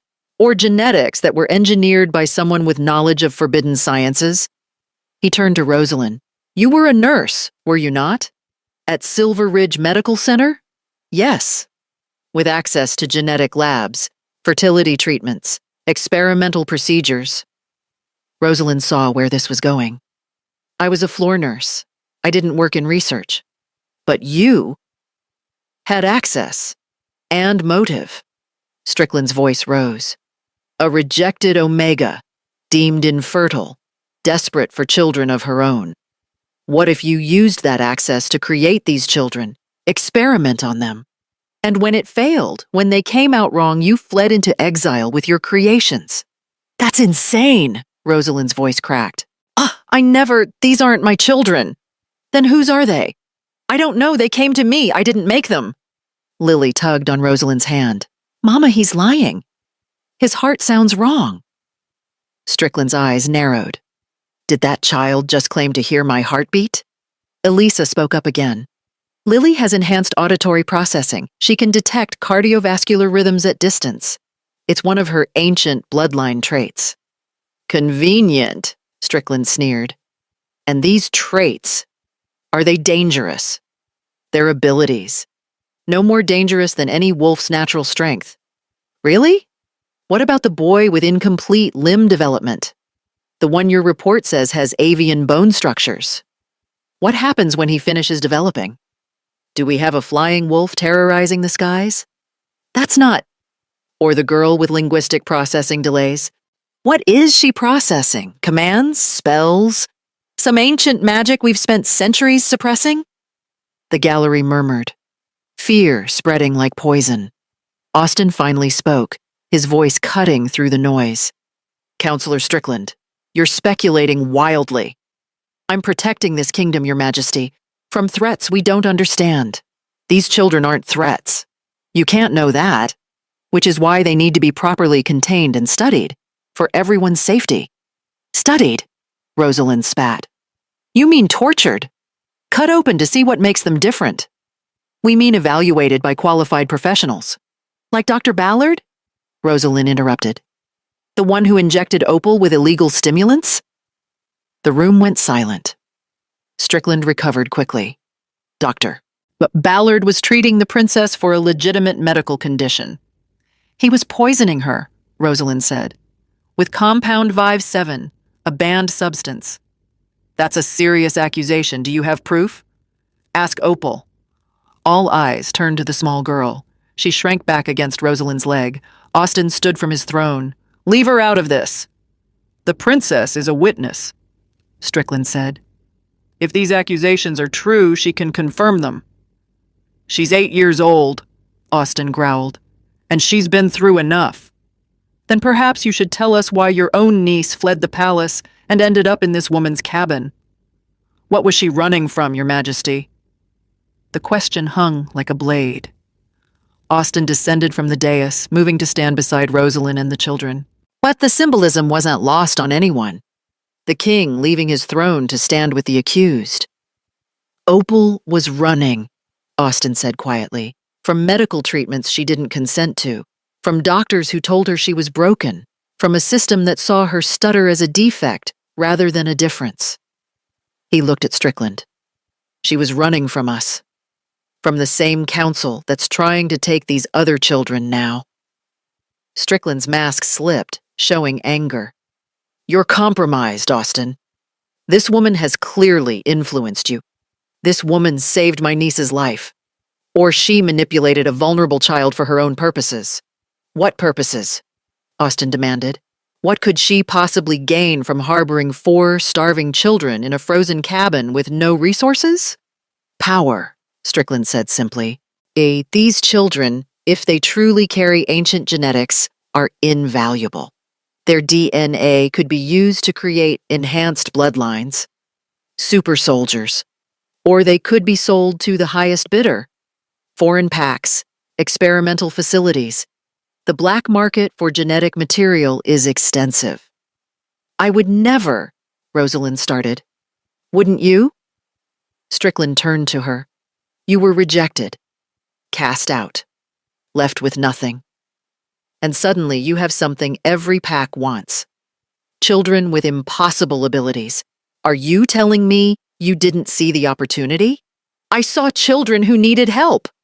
Or you saw leverage, a way back into society, a way to matter again.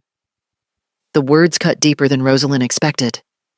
Because there was a grain of truth there, wasn't there? She had been nobody. Worthless. And these children had given her purpose.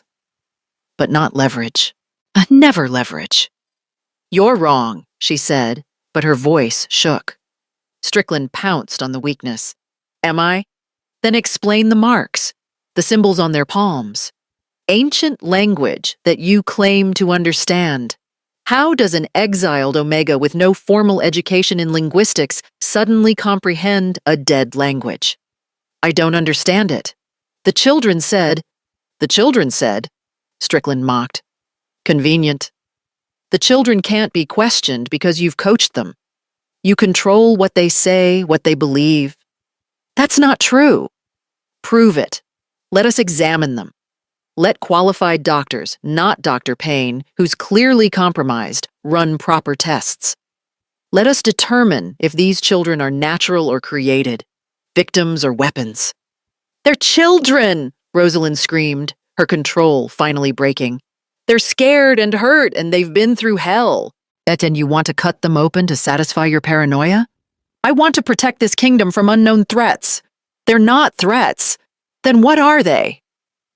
Rosalind opened her mouth, but no answer came. Because she didn't know. She didn't understand the marks or the ancient genetics or why these children had found her specifically. She just knew they needed her.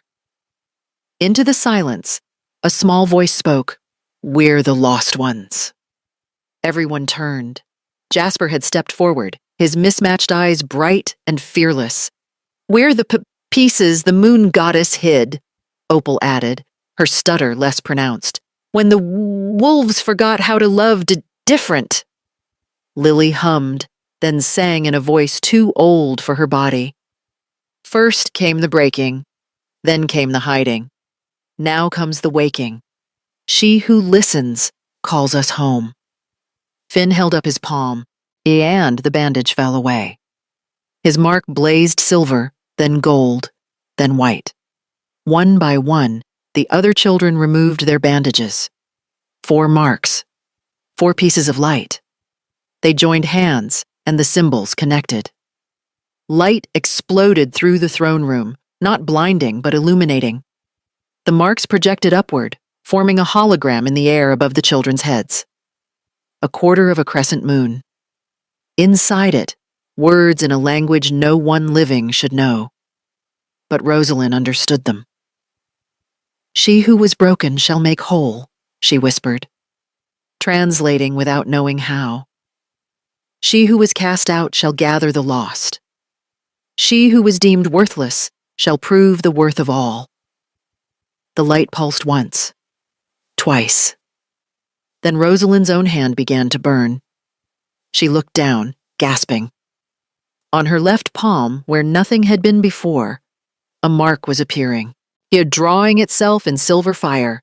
Not a piece of the moon, the whole thing. A complete crescent with words spiraling inside. Mother of the lost.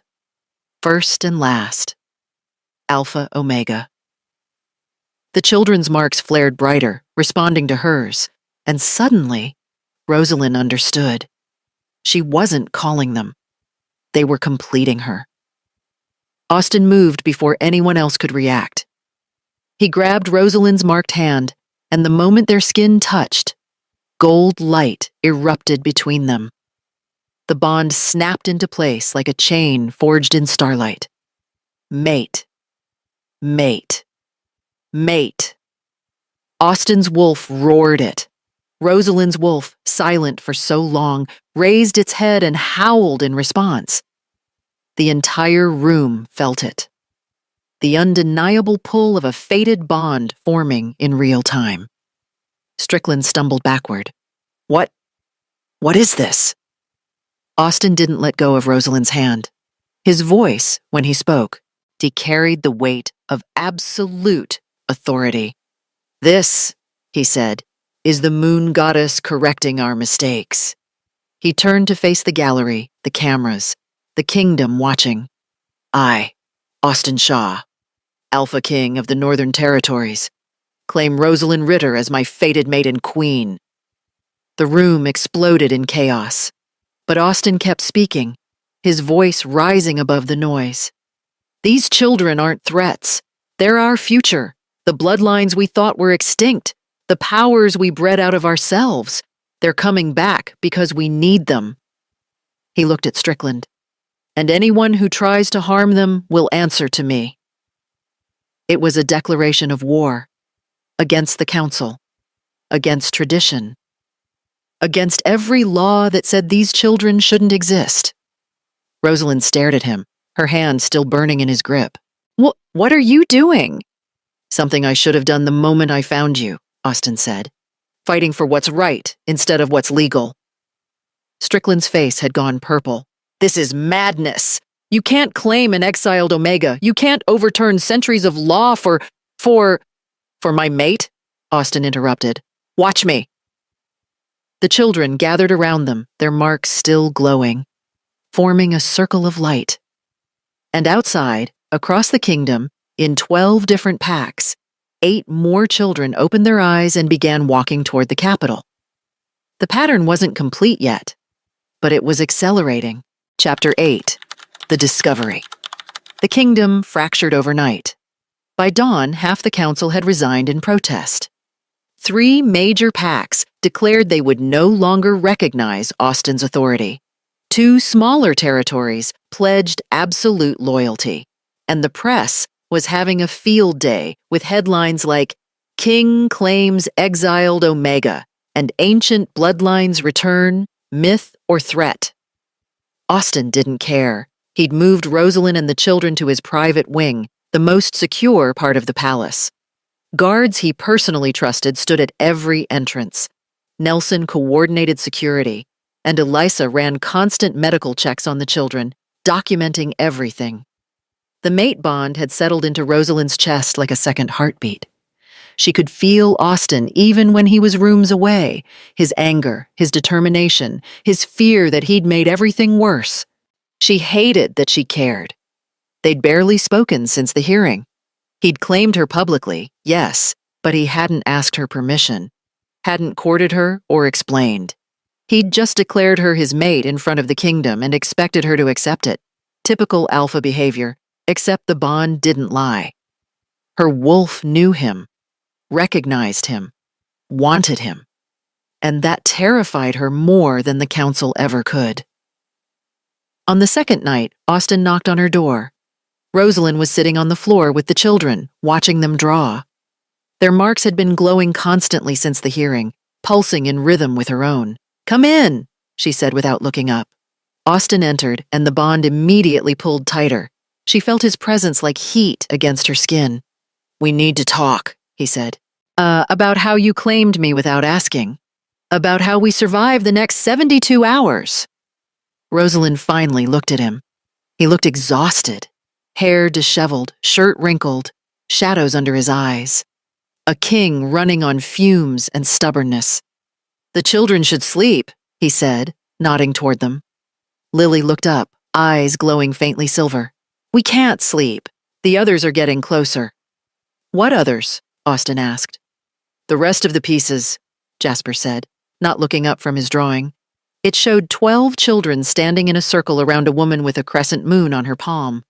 8 more. They're coming." Rosalind's stomach dropped. 8 more children? "They've been walking for days," Opal said softly. "I can hear them in my head. They're scared, hungry, but they're coming." Austin and Rosalind exchanged glances. "We need to find them before someone else does," Austin said. "If hostile packs intercept them, then we go get them," Rosalind interrupted. "We? You think I'm staying here while more children walk through freezing forests alone?" Austin's jaw tightened. "It's too dangerous. Strickland has sympathizers in every territory. If you leave this palace, I've survived 4 years in the dead zone. I think I can handle a road trip." They glared at each other, the bond crackling between them like static. Finally, Austin sighed. "Fine, but we do this smart. Nelson will coordinate extraction teams. We'll use the king's authority to pull the children from their packs before they're reported missing, and you stay with me at all times. I don't need protection. I know. The protection is for everyone else, because if something happens to you, my wolf will tear this kingdom apart." The raw honesty in his voice stole her breath. Before she could respond, Finn spoke up. "The temple. We need to go to the temple." Austin frowned. "What temple?" Finn held up his drawing. It showed a building, stone, ancient, covered in vines. And above it, a complete crescent moon symbol made of 12 pieces. "The place where it started," the boy said, "where she hid the truth. The marks will show us the way once we're all together." "Who is she?" Rosalind asked. "The first mother," Lily sang. "The one who loved us before we knew how to be wolves." Austin looked at Rosalind. "The moon goddess. That's mythology. So we're ancient bloodlines, until yesterday." He had a point. "If this temple exists," Austin said slowly, "and if it holds answers about why this is happening, we need to find it. Plus before the council does." "Agreed," Rosalind said. "But first, we get the other children." It took 3 days to locate and extract all 8 children. They came from different territories, different circumstances, but all shared the same story: rejected by their packs, left to die, then driven by an inexplicable pull toward the capital. Toward Rosalind. Each child bore a mark. Each mark was a different piece of the pattern. By the time they were all assembled in the palace's largest suite, Rosalind had 12 children looking to her as their mother. 12 sets of eyes that glowed when she entered a room. 12 voices humming the same strange melody. The oldest was 10. The youngest was 3. All of them had abilities that defied explanation. One girl could manipulate temperature, freezing water with a touch. A boy could sense emotions so strongly he could predict someone's actions before they moved. Another child seemed to phase slightly out of reality when frightened, becoming translucent. "They're not just ancient bloodline," Elisa said, reviewing her notes in Austin's study. "They're the original template. Before we split into specialized roles, Alpha, Beta, Omega, these children have access to abilities we've suppressed for generations." "Why now?" Austin asked. "Why are they appearing now?" "I don't know, but I think Rosalind is the key." Elisa pulled up genetic scans on her tablet. "Her DNA has a unique sequence I've never seen before. It's like a beacon. These children are drawn to it because it matches something in their own genetics." "A maternal marker?" Rosalind guessed. "More than that, a recognition sequence. Unlike their DNA knows yours and vice versa. It's why you can understand the old language. Why your mark is different from theirs. You're not just their protector." "Then what am I?" Elisa hesitated. "I think you're their origin point, the genetic blueprint they're all reverting to." The words settled like stones. "That's impossible," Rosalind whispered. "I'm nobody. An exiled Omega who couldn't even carry her own child."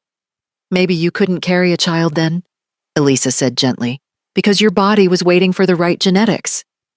For a mate whose bloodline could combine with yours to create something new." She looked at Austin.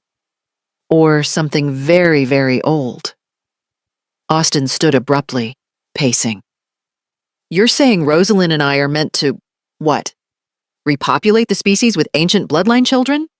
I'm saying your mate bond isn't coincidence.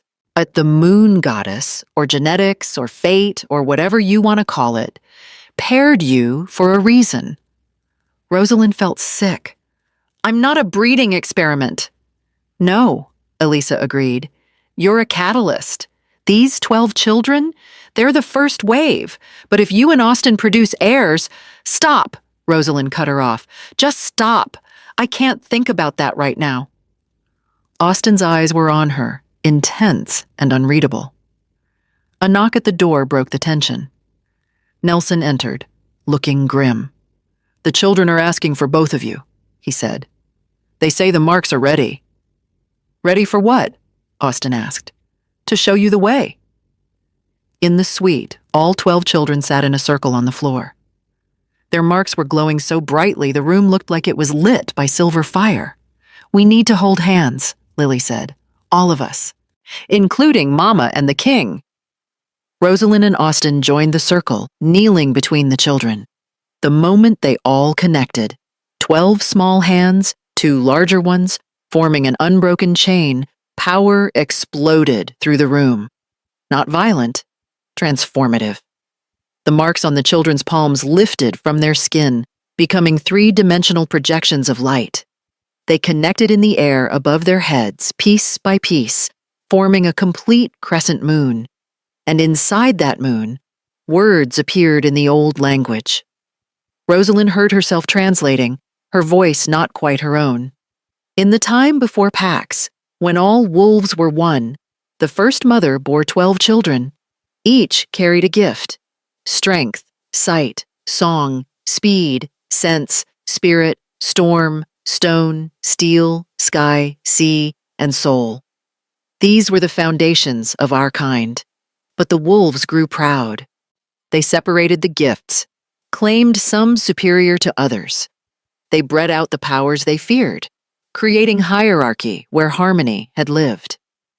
Alpha dominated. Omega submitted. Balance broke. The first mother wept. She scattered pieces of the original 12 across time, hiding them in bloodlines that would sleep until the world needed them again.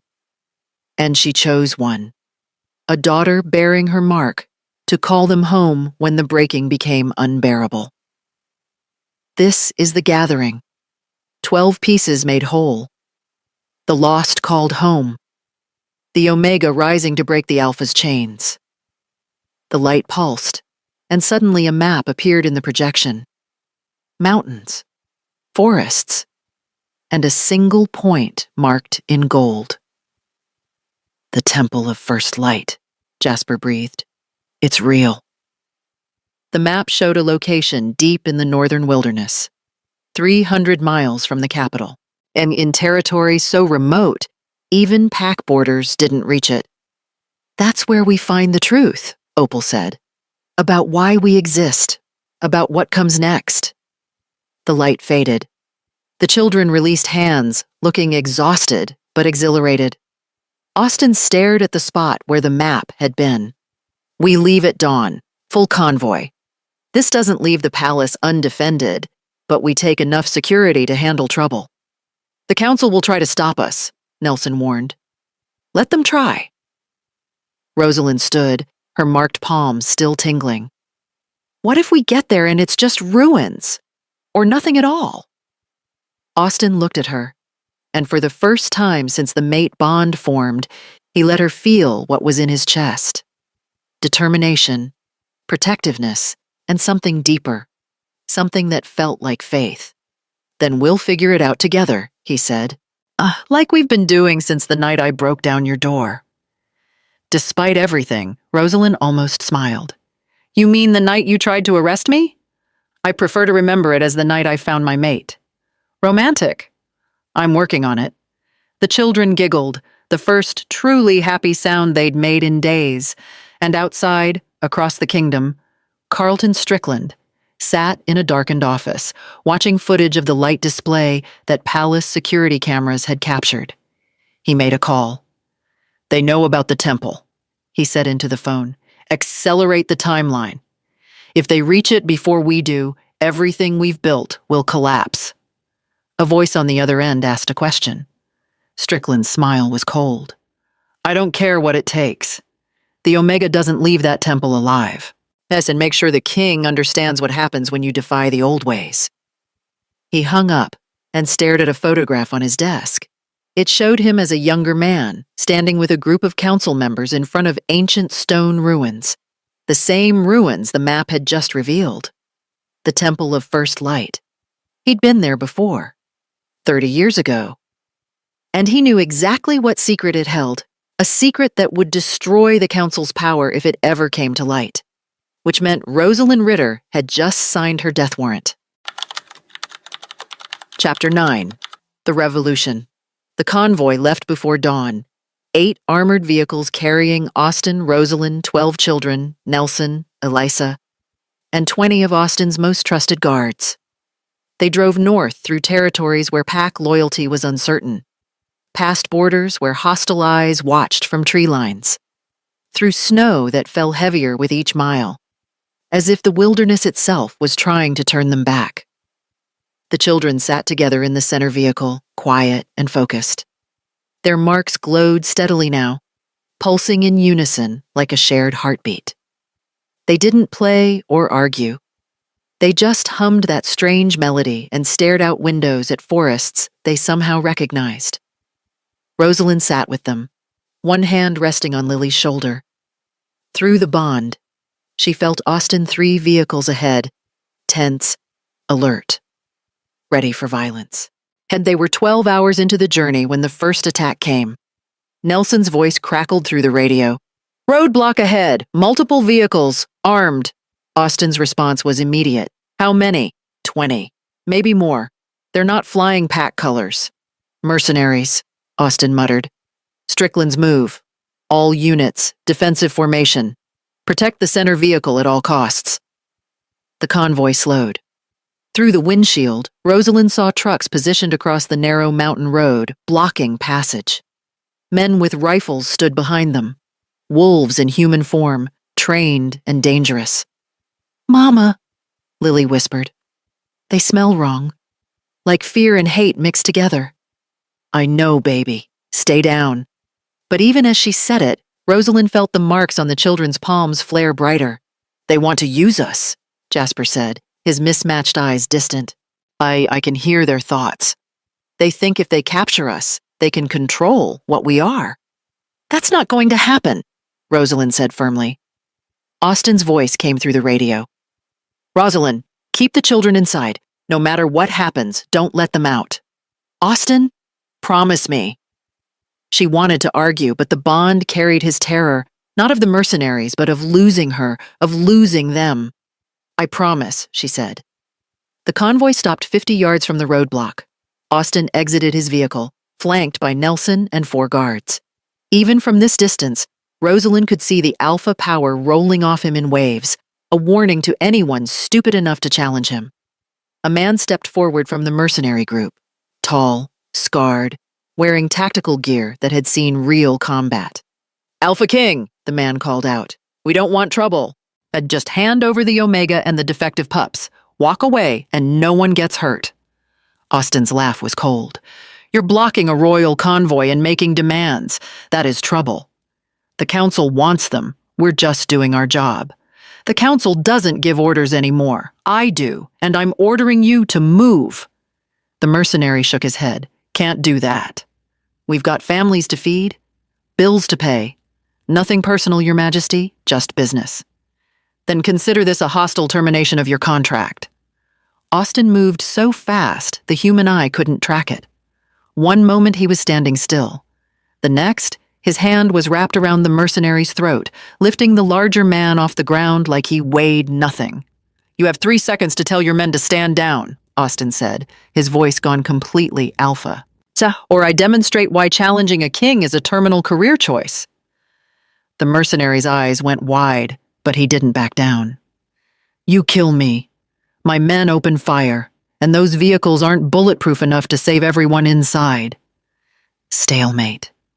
Until Lily's voice drifted through the open door of the center vehicle, singing in that ancient language.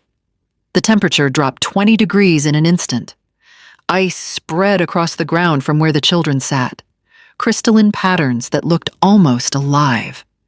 The mercenaries stumbled back as frost climbed their vehicles, their weapons, their skin. What the? The mercenary gasped. The children, Austin said quietly, are not defenseless. And they're done being threatened. He dropped the man and turned back toward the convoy. Last chance. Move. Or they move you. The mercenaries looked at each other, at the ice still spreading, at the 12 pairs of eyes now glowing from the center vehicle. They moved. Trucks reversed. Men scattered into the trees. Within minutes, the road was clear. Austin returned to his vehicle, signaling the convoy forward, but Rosalind saw his hands shaking as he gripped the steering wheel through the bond link. Not from fear, from rage barely contained. They drove in silence for another hour before stopping to regroup. That won't be the last, Nelson said, studying maps. Strickland's desperate. He'll send more. Let him, Austin replied. Every attack just proves these children need protection, and every failed attack proves we can provide it. Sir, we're still 6 hours from the temple coordinates. If they hit us in the mountain pass, then we fight. What other choice do we have? Rosalind stepped out of her vehicle, drawing Austin's immediate attention. The bond pulled them together like magnets. The children are scared, she said quietly. They didn't mean to do that with the ice. I know. But they did it to protect us. They're learning to use their abilities, Austin nodded. Which makes them both more valuable and more dangerous to people like Strickland. What does he want? Really? Control. The Council's power comes from maintaining the status quo. If these children prove the old hierarchies are artificial, that Omegas can be powerful, that defects can be superior, everything they've built collapses. So we're not just protecting the children, we're threatening an entire system. Yes. Rosalind looked back at the vehicles where 12 children waited. Good. But that system deserves to collapse. Austin's expression softened. You're terrifying when you're determined. You should see me when I'm angry. I have. You threatened to hurt me if I harmed them. I believed you. Smart man. They stood there, the bond thrumming between them, both aware of how close they were standing, how easy it would be to close that distance. Austin's hand lifted, hovering near her face. I need to tell you something, before we reach the temple, in case... Don't say, in case we don't make it, Rosalind interrupted. We're making it. In case we don't get another quiet moment, Austin corrected. I need you to know the mate bond wasn't a political move. It wasn't strategy. It was the first honest thing I've done since taking the crown. Rosalind's breath caught. Austin, you make me want to be better than the king they need. You make me want to be the man those children think I am. You already are that man. I'm trying to be. His hand finally touched her cheek, and the bond sang. Gold light sparked where skin met skin. When this is over, Austin said, I'm going to court you properly. Ask permission. Do this right. What if I don't want proper? What if I just want honest? Then honestly, I'm falling for you. Fast and hard and completely against my better judgment. Rosalind smiled despite everything. Same. They might have kissed then, might have finally given in to the pull, but Opal's voice called out from the vehicle. Mama! Uncle Austin! The marks are glowing again! They pulled apart, reality crashing back. Inside the vehicle, all 12 children had their palms raised. Yes, the marks blazed so bright it hurt to look at them. And they were all pointing the same direction, north, toward the temple. It's close, Jasper said. We're close. They drove the final 6 hours without incident, which worried Austin more than another attack would have. Strickland wasn't giving up. He was planning something bigger. The coordinates led them to the base of a mountain range so remote it didn't have a name on any map. The road ended at a frozen river. Beyond it, barely visible through snow and twilight, stood ruins. Stone pillars covered in vines, walls half collapsed. And at the center, still standing after a millennium, a temple carved from single piece of black rock. It looked like it had grown from the mountain itself. We walk from here, Austin ordered. Nelson, establish a perimeter. No one in or out without my command. They crossed the frozen river on foot, the children moving with strange confidence, like they'd walked this path before. Their marks glowed brighter with each step, lighting the way through darkness. The temple entrance was massive, 20 feet high, carved with symbols that matched the ones on the children's palms. As they approached, the symbols began to glow, responding to the marks. It's welcoming us, Lily whispered. Austin drew his weapon. Or it's a trap. Only one way to find out, Rosalind said, taking Lily's hand. They entered together. Inside, the temple was impossibly preserved. No dust, no decay. Torches that shouldn't still burn flickered to life as they passed, and on the walls, carved in relief, was a story. The first mother, surrounded by 12 children. Each child performing miracles, controlling elements, healing wounds, seeing through lies. Then the separation.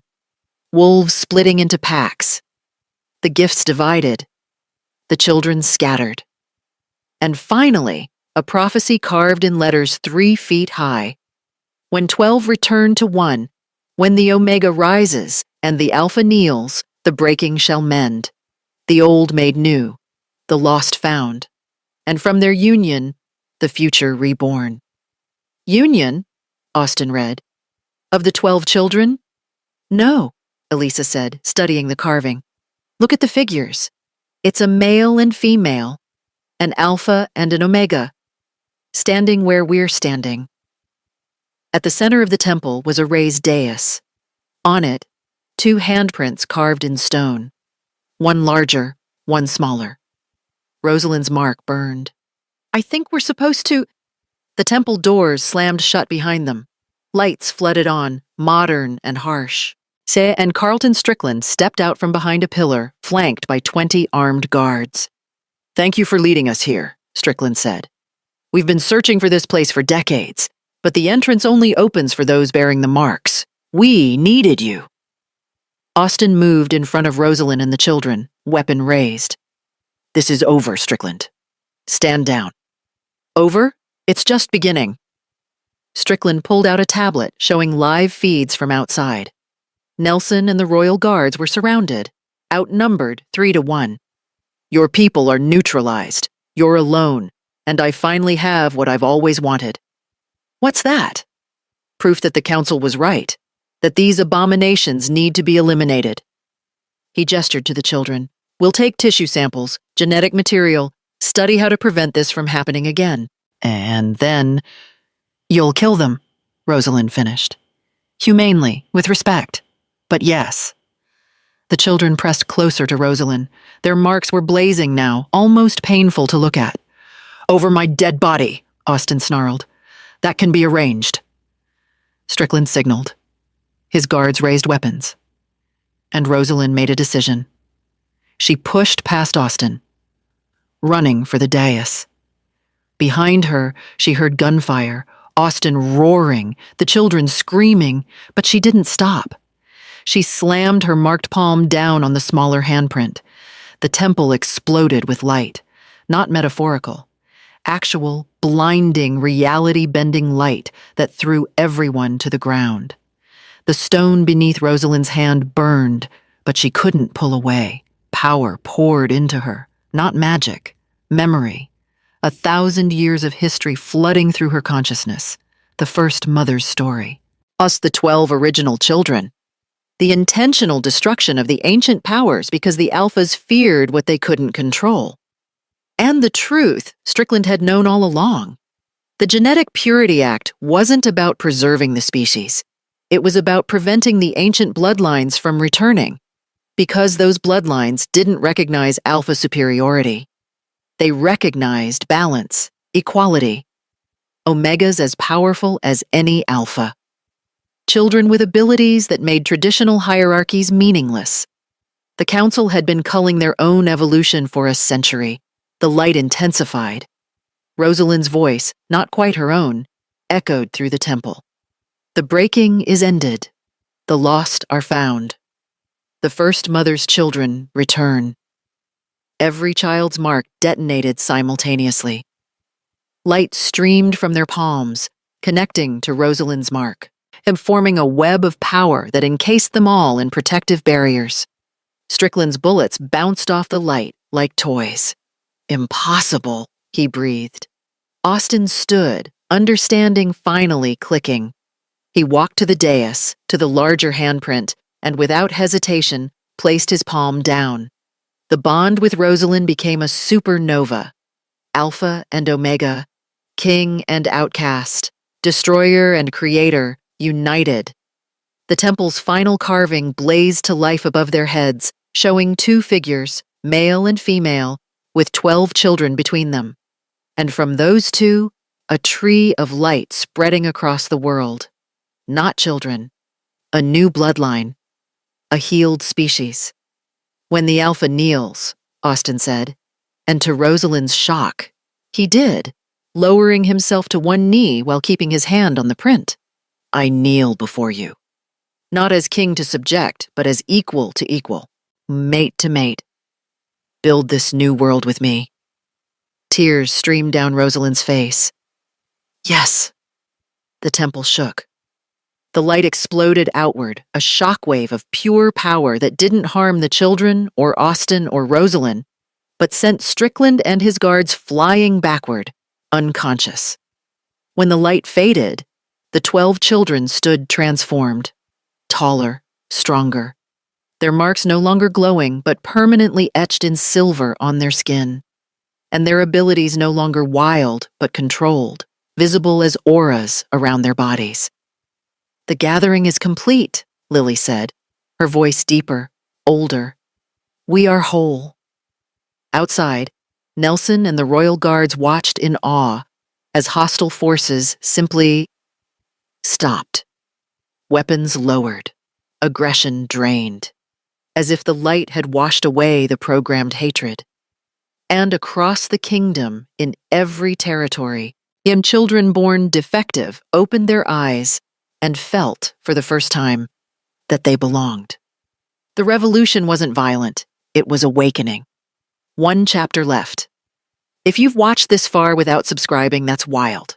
Fix it. Subscribe now. You owe the story that much. Chapter 10. The New Order. 3 months had passed since the temple. The Obsidian Palace looked different now. softer somehow, despite the same black stone and sharp architecture. Maybe it was the children's laughter echoing through halls that had known only stern silence for decades. Maybe it was the gardens Austen had commissioned, wild and unmanicured, full of places to hide and play. Or maybe it was simply that a home felt different when people actually lived in it, rather than just existing. Rosalind stood on the balcony of what was now officially called the Royal Family Wing, watching the children train in the courtyard below. All 12 of them, plus 8 more who'd arrived in the weeks following the temple's awakening. 20 children total, each bearing marks, each developing abilities that rewrote the textbooks daily. Jasper could see across dimensions now, glimpsing possible futures. Lily could sing in frequencies that healed wounds. Finn's withered arm had fully developed into a secondary limb structure that could extend into translucent wings when needed. They weren't monsters. They were miracles. "You're brooding again," Austen's voice came from behind her. Rosalind didn't turn, but she smiled. "I'm reflecting. There's a difference.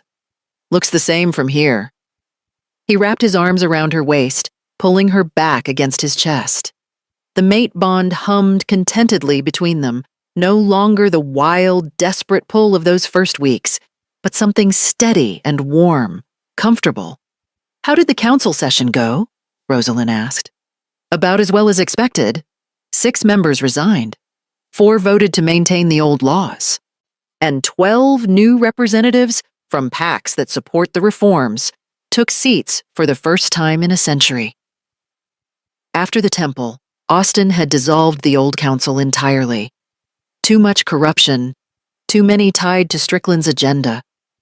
The former counselor was now in a high-security cell, awaiting trial for attempted murder, conspiracy, and crimes against the kingdom.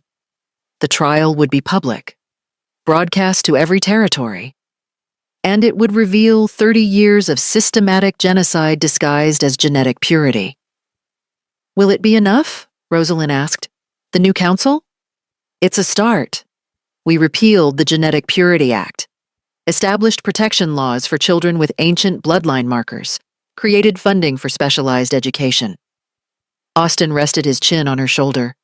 "But laws only matter if people believe in them. That the real work is changing minds. That takes time.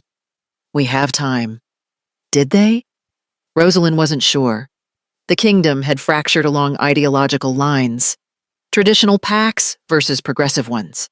Alphas, who saw the changes as threat, versus those who saw them as evolution. 3 territories had formally seceded, declaring they wouldn't follow a king who'd polluted the throne with Omega weakness. Austen had let them go. "I won't rule people who don't want to be ruled," he'd said, "but I won't let them hurt children either. They can have their old ways as long as they stay in their borders." It was a fragile peace, but it was peace. "Elisa wants to see us," Austen said. "Something about the medical scans." Rosalind's hand instinctively went to her stomach. She wasn't showing yet, barely 6 weeks along. But the pregnancy had been confirmed 3 days ago, and Elisa had been running tests constantly. "Is something wrong?" Rosalind asked, anxiety spiking. She wouldn't say, just that we needed to see the results together. They found Elisa in her medical suite, surrounded by screens displaying genetic data that looked like abstract art to Rosalind's untrained eye. "Sit," Elisa said, gesturing to chairs. "Both of you." Austen's hand found Rosalind's, squeezing. Through the bond, she felt his fear matching hers. "The baby's healthy," Elisa said immediately. "Let me start with that. Perfect vitals, normal development, no complications." "But," Rosalind prompted, "but the genetic profile is unprecedented. Your child isn't just carrying ancient bloodline markers. They're expressing all 12 of them." Silence. "All 12? Austen repeated. "The 12 original gifts? Strength, sight, song, speed, sense, spirit, storm, stone, steel, sky, sea, and soul. Every single one, coded into a single being. Elisa pulled up an image, a 3D rendering of DNA helixes that spiraled in patterns Rosalind had never seen. This child will be the first complete original bloodline born in a millennium, not a piece, the whole.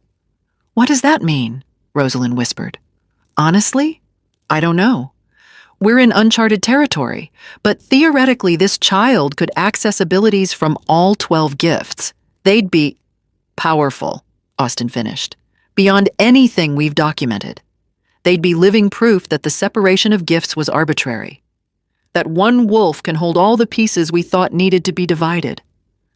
Rosalind's hand tightened on Austin's. Will they be safe? As from people who see them as a threat? That's up to us, Austin said. We keep them safe. We raise them to understand their power, and we make damn sure the kingdom is ready for them. Elisa smiled. There's more. I found something in your blood work, Rosalind. Your infertility was never real. The doctors who diagnosed you were wrong or lying. You have a unique uterine adaptation. You can only carry ancient bloodline children. Modern wolf genetics wouldn't have taken. You were waiting for the right match. For Austin, Rosalind said. For Austin.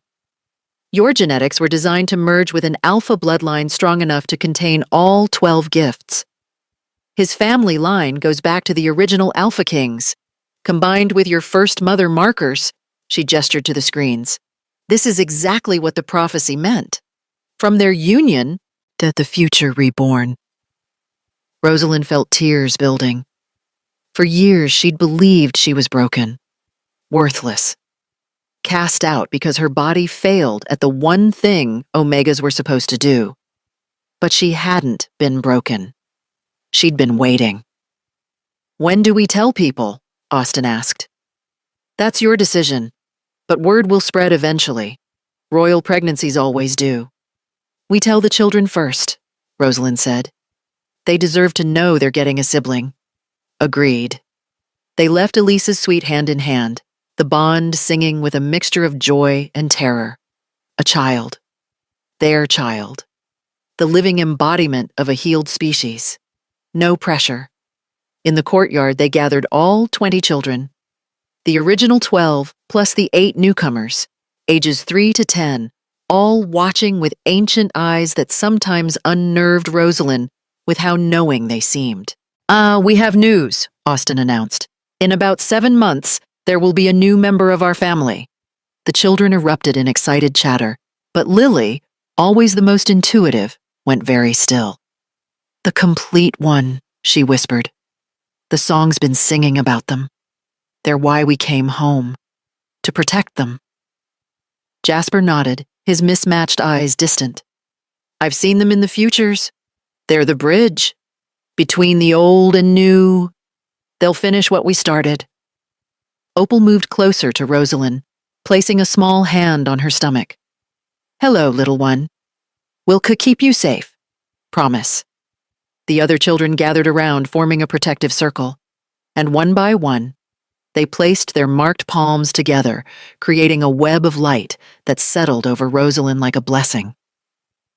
Austin watched his mate surrounded by children who loved her, carrying a child who would change everything, and felt something he'd never experienced before, hope. Not just for his kingdom, for the species. For a future where children weren't measured by how well they fit a mold, but celebrated for how beautifully they broke it. Your Majesty, Nelson interrupted, approaching with a tablet. Message from the Northern Territories. They're requesting an audience. The ones who seceded? Yes, sir. They say they've had incidents. Children born with marks, their own people. They don't know what to do. Austin looked at Rosalind. She looked at the children. And she knew what needed to happen. We help them, Rosalind said, even if they rejected us. Even if they still believe we're wrong. We help their children. They'll see it as weakness, Nelson warned. Let them. But I'm tired of proving strength through cruelty. We prove it through consistency. We protect all children, not just the ones who like us. Austin's expression softened. You're going to be an incredible queen. I'm going to be an exhausted queen with 20 kids and a baby on the way. 21 soon, Lily corrected helpfully. Rosalind laughed despite herself. Right. 21. What was I thinking? 6 months later, the coronation was held in the rebuilt temple. Not the obsidian throne room with its cold marble and formal tradition, but the Temple of First Light, restored and open to the public for the first time in a millennium. Representatives from every pack attended, even the seceded territories, who'd quietly rejoined after their own children began manifesting marks. Even the packs who still disagreed with the reforms came, because refusing a royal invitation was political suicide. Rosalind stood before the gathered thousands, 8 months pregnant, wearing a simple white dress that Elisa had insisted was traditional maternity formal wear. She felt enormous and uncomfortable, and completely unprepared. "You look beautiful," Austin murmured beside her. "I look like I swallowed a watermelon. A beautiful watermelon. That doesn't help." The High Priestess, a new position created to honor the moon goddess's renewed presence, stepped forward with 2 crowns. One was Austin's, familiar and heavy with tradition. The other was new, silver woven with gold, inset with 12 stones representing the 12 gifts. "Austin Shah," the priestess intoned, "do you swear to rule with strength tempered by compassion, to protect the weak while respecting the strong, to honor the old ways while building the new?" "I do." Rosalind Ritter, called by the First Mother, chosen by the Moon Goddess, Mother of the Lost and Queen of the Reborn, do you swear to stand beside the Alpha King as equal, to be voice for the voiceless, strength for the forgotten, and sanctuary for those the world would cast aside? Rosalind's voice was steady. "I do." The crowns were placed, and the children, all 20 of them, dressed in formal attire that couldn't quite contain their wild energy, began to sing. Not the national anthem, not any song from the modern repertoire, but the ancient melody Lily had hummed that first night. The song that called the lost ones home. The temple resonated with it, the black stone amplifying the sound until everyone felt it in their bones. And across the kingdom, in every territory, children who bore marks lifted their voices in harmony. It wasn't magic, it was recognition. A species remembering what it had forgotten. When the song ended, Austin turned to Rosalind and did something that scandalized half the traditional alphas in attendance. He knelt.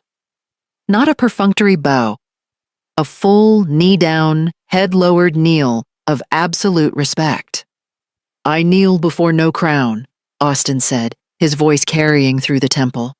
"I kneel before the woman who taught me that true strength is protecting those who cannot protect themselves. I kneel before my mate, my queen, my equal." Rosalind's eyes filled with tears. "Get up, you dramatic man. Make me." So she did. She took his hand and pulled him to his feet, and she kissed him in front of the kingdom. Not a chaste formal kiss, but a real one. The kind that said mine and yours and ours. The children cheered, the progressive packs applauded, the traditional packs looked uncomfortable but didn't protest.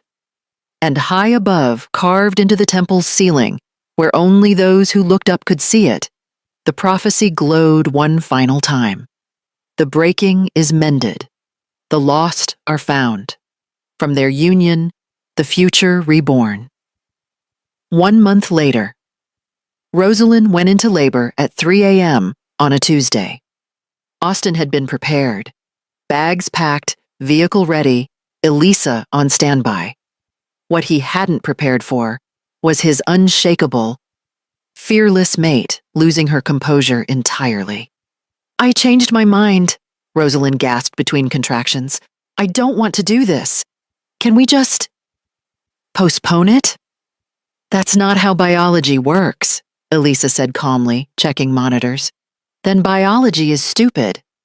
Austin held her hand, letting her squeeze until his bones creaked. "You've survived exile, attacks, political conspiracies, and raising 20 children. You can do this. Those things didn't involve pushing a whole human out of. Another contraction cut her off. The labor lasted 6 hours.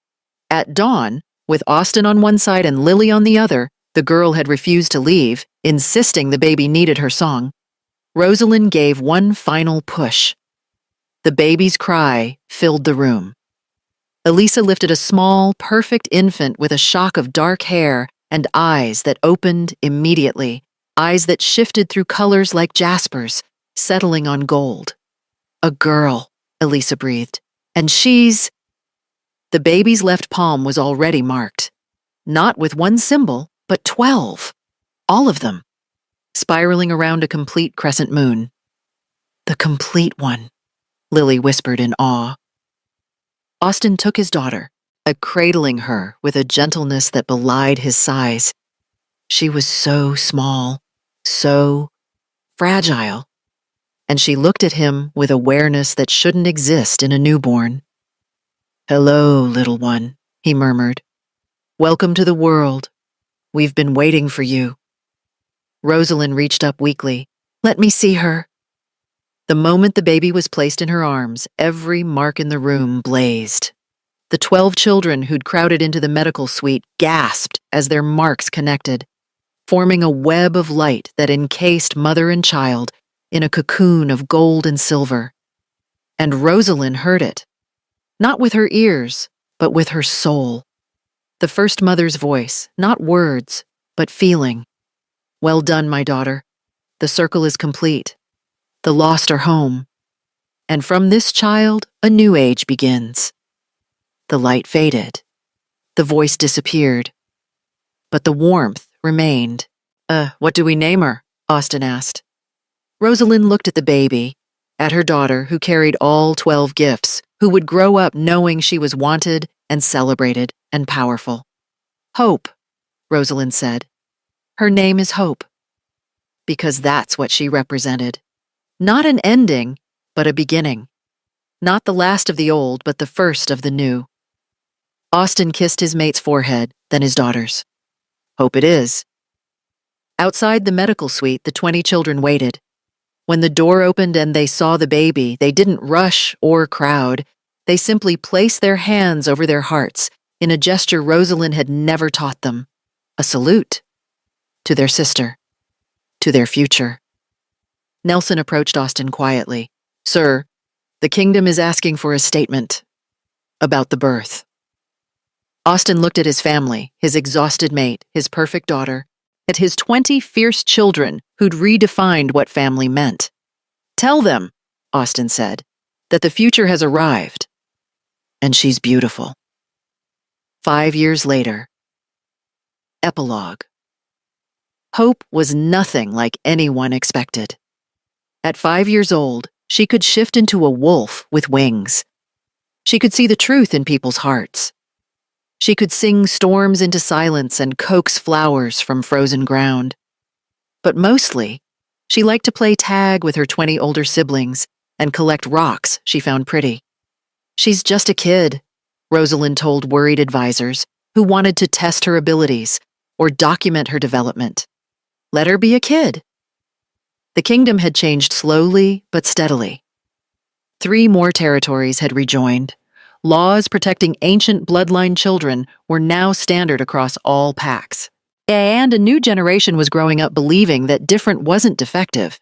It was powerful. There were still holdouts. Still packs that practiced the old ways in secret. Still whispers that the Omega Queen had corrupted the Alpha King. But every year, more children were born with marks. And every year, they survived. Thrived. Proved that the future belonged to those willing to embrace change. Rosalind sat in the gardens, watching Hope chase Lily through flowers while Jasper read and Finn practiced extending his wings. Austin sat beside her, their hands intertwined, comfortable in silence. "Do you ever miss it?" Austin asked. "The cabin, the simplicity." "No," Rosalind said honestly. "I miss the quiet sometimes. But not the loneliness. Never that." "Any regrets?" She thought about it. about the rejection that had broken her. Yes, the exile that had nearly killed her, the years of believing she was worthless. No, she said finally, because every terrible thing led me here, to them, to you. To us, Austin corrected. To us. Hope ran over, breathless and laughing. Mama, watch! She shifted mid-run, her small body transforming into a silver wolf with translucent wings that caught the sunlight. She launched into the air, wobbling but determined, while her siblings cheered. She's going to be incredible, Austin murmured. She already is. They sat together, a king and queen who'd started as enemies, 20 children who'd been called defective, and one small girl who carried the future in her marked palm. The lost pups had found home. The Omega had risen, and the kingdom, slowly but surely, was learning to be whole again. I left one thing unresolved on purpose. Did you catch it?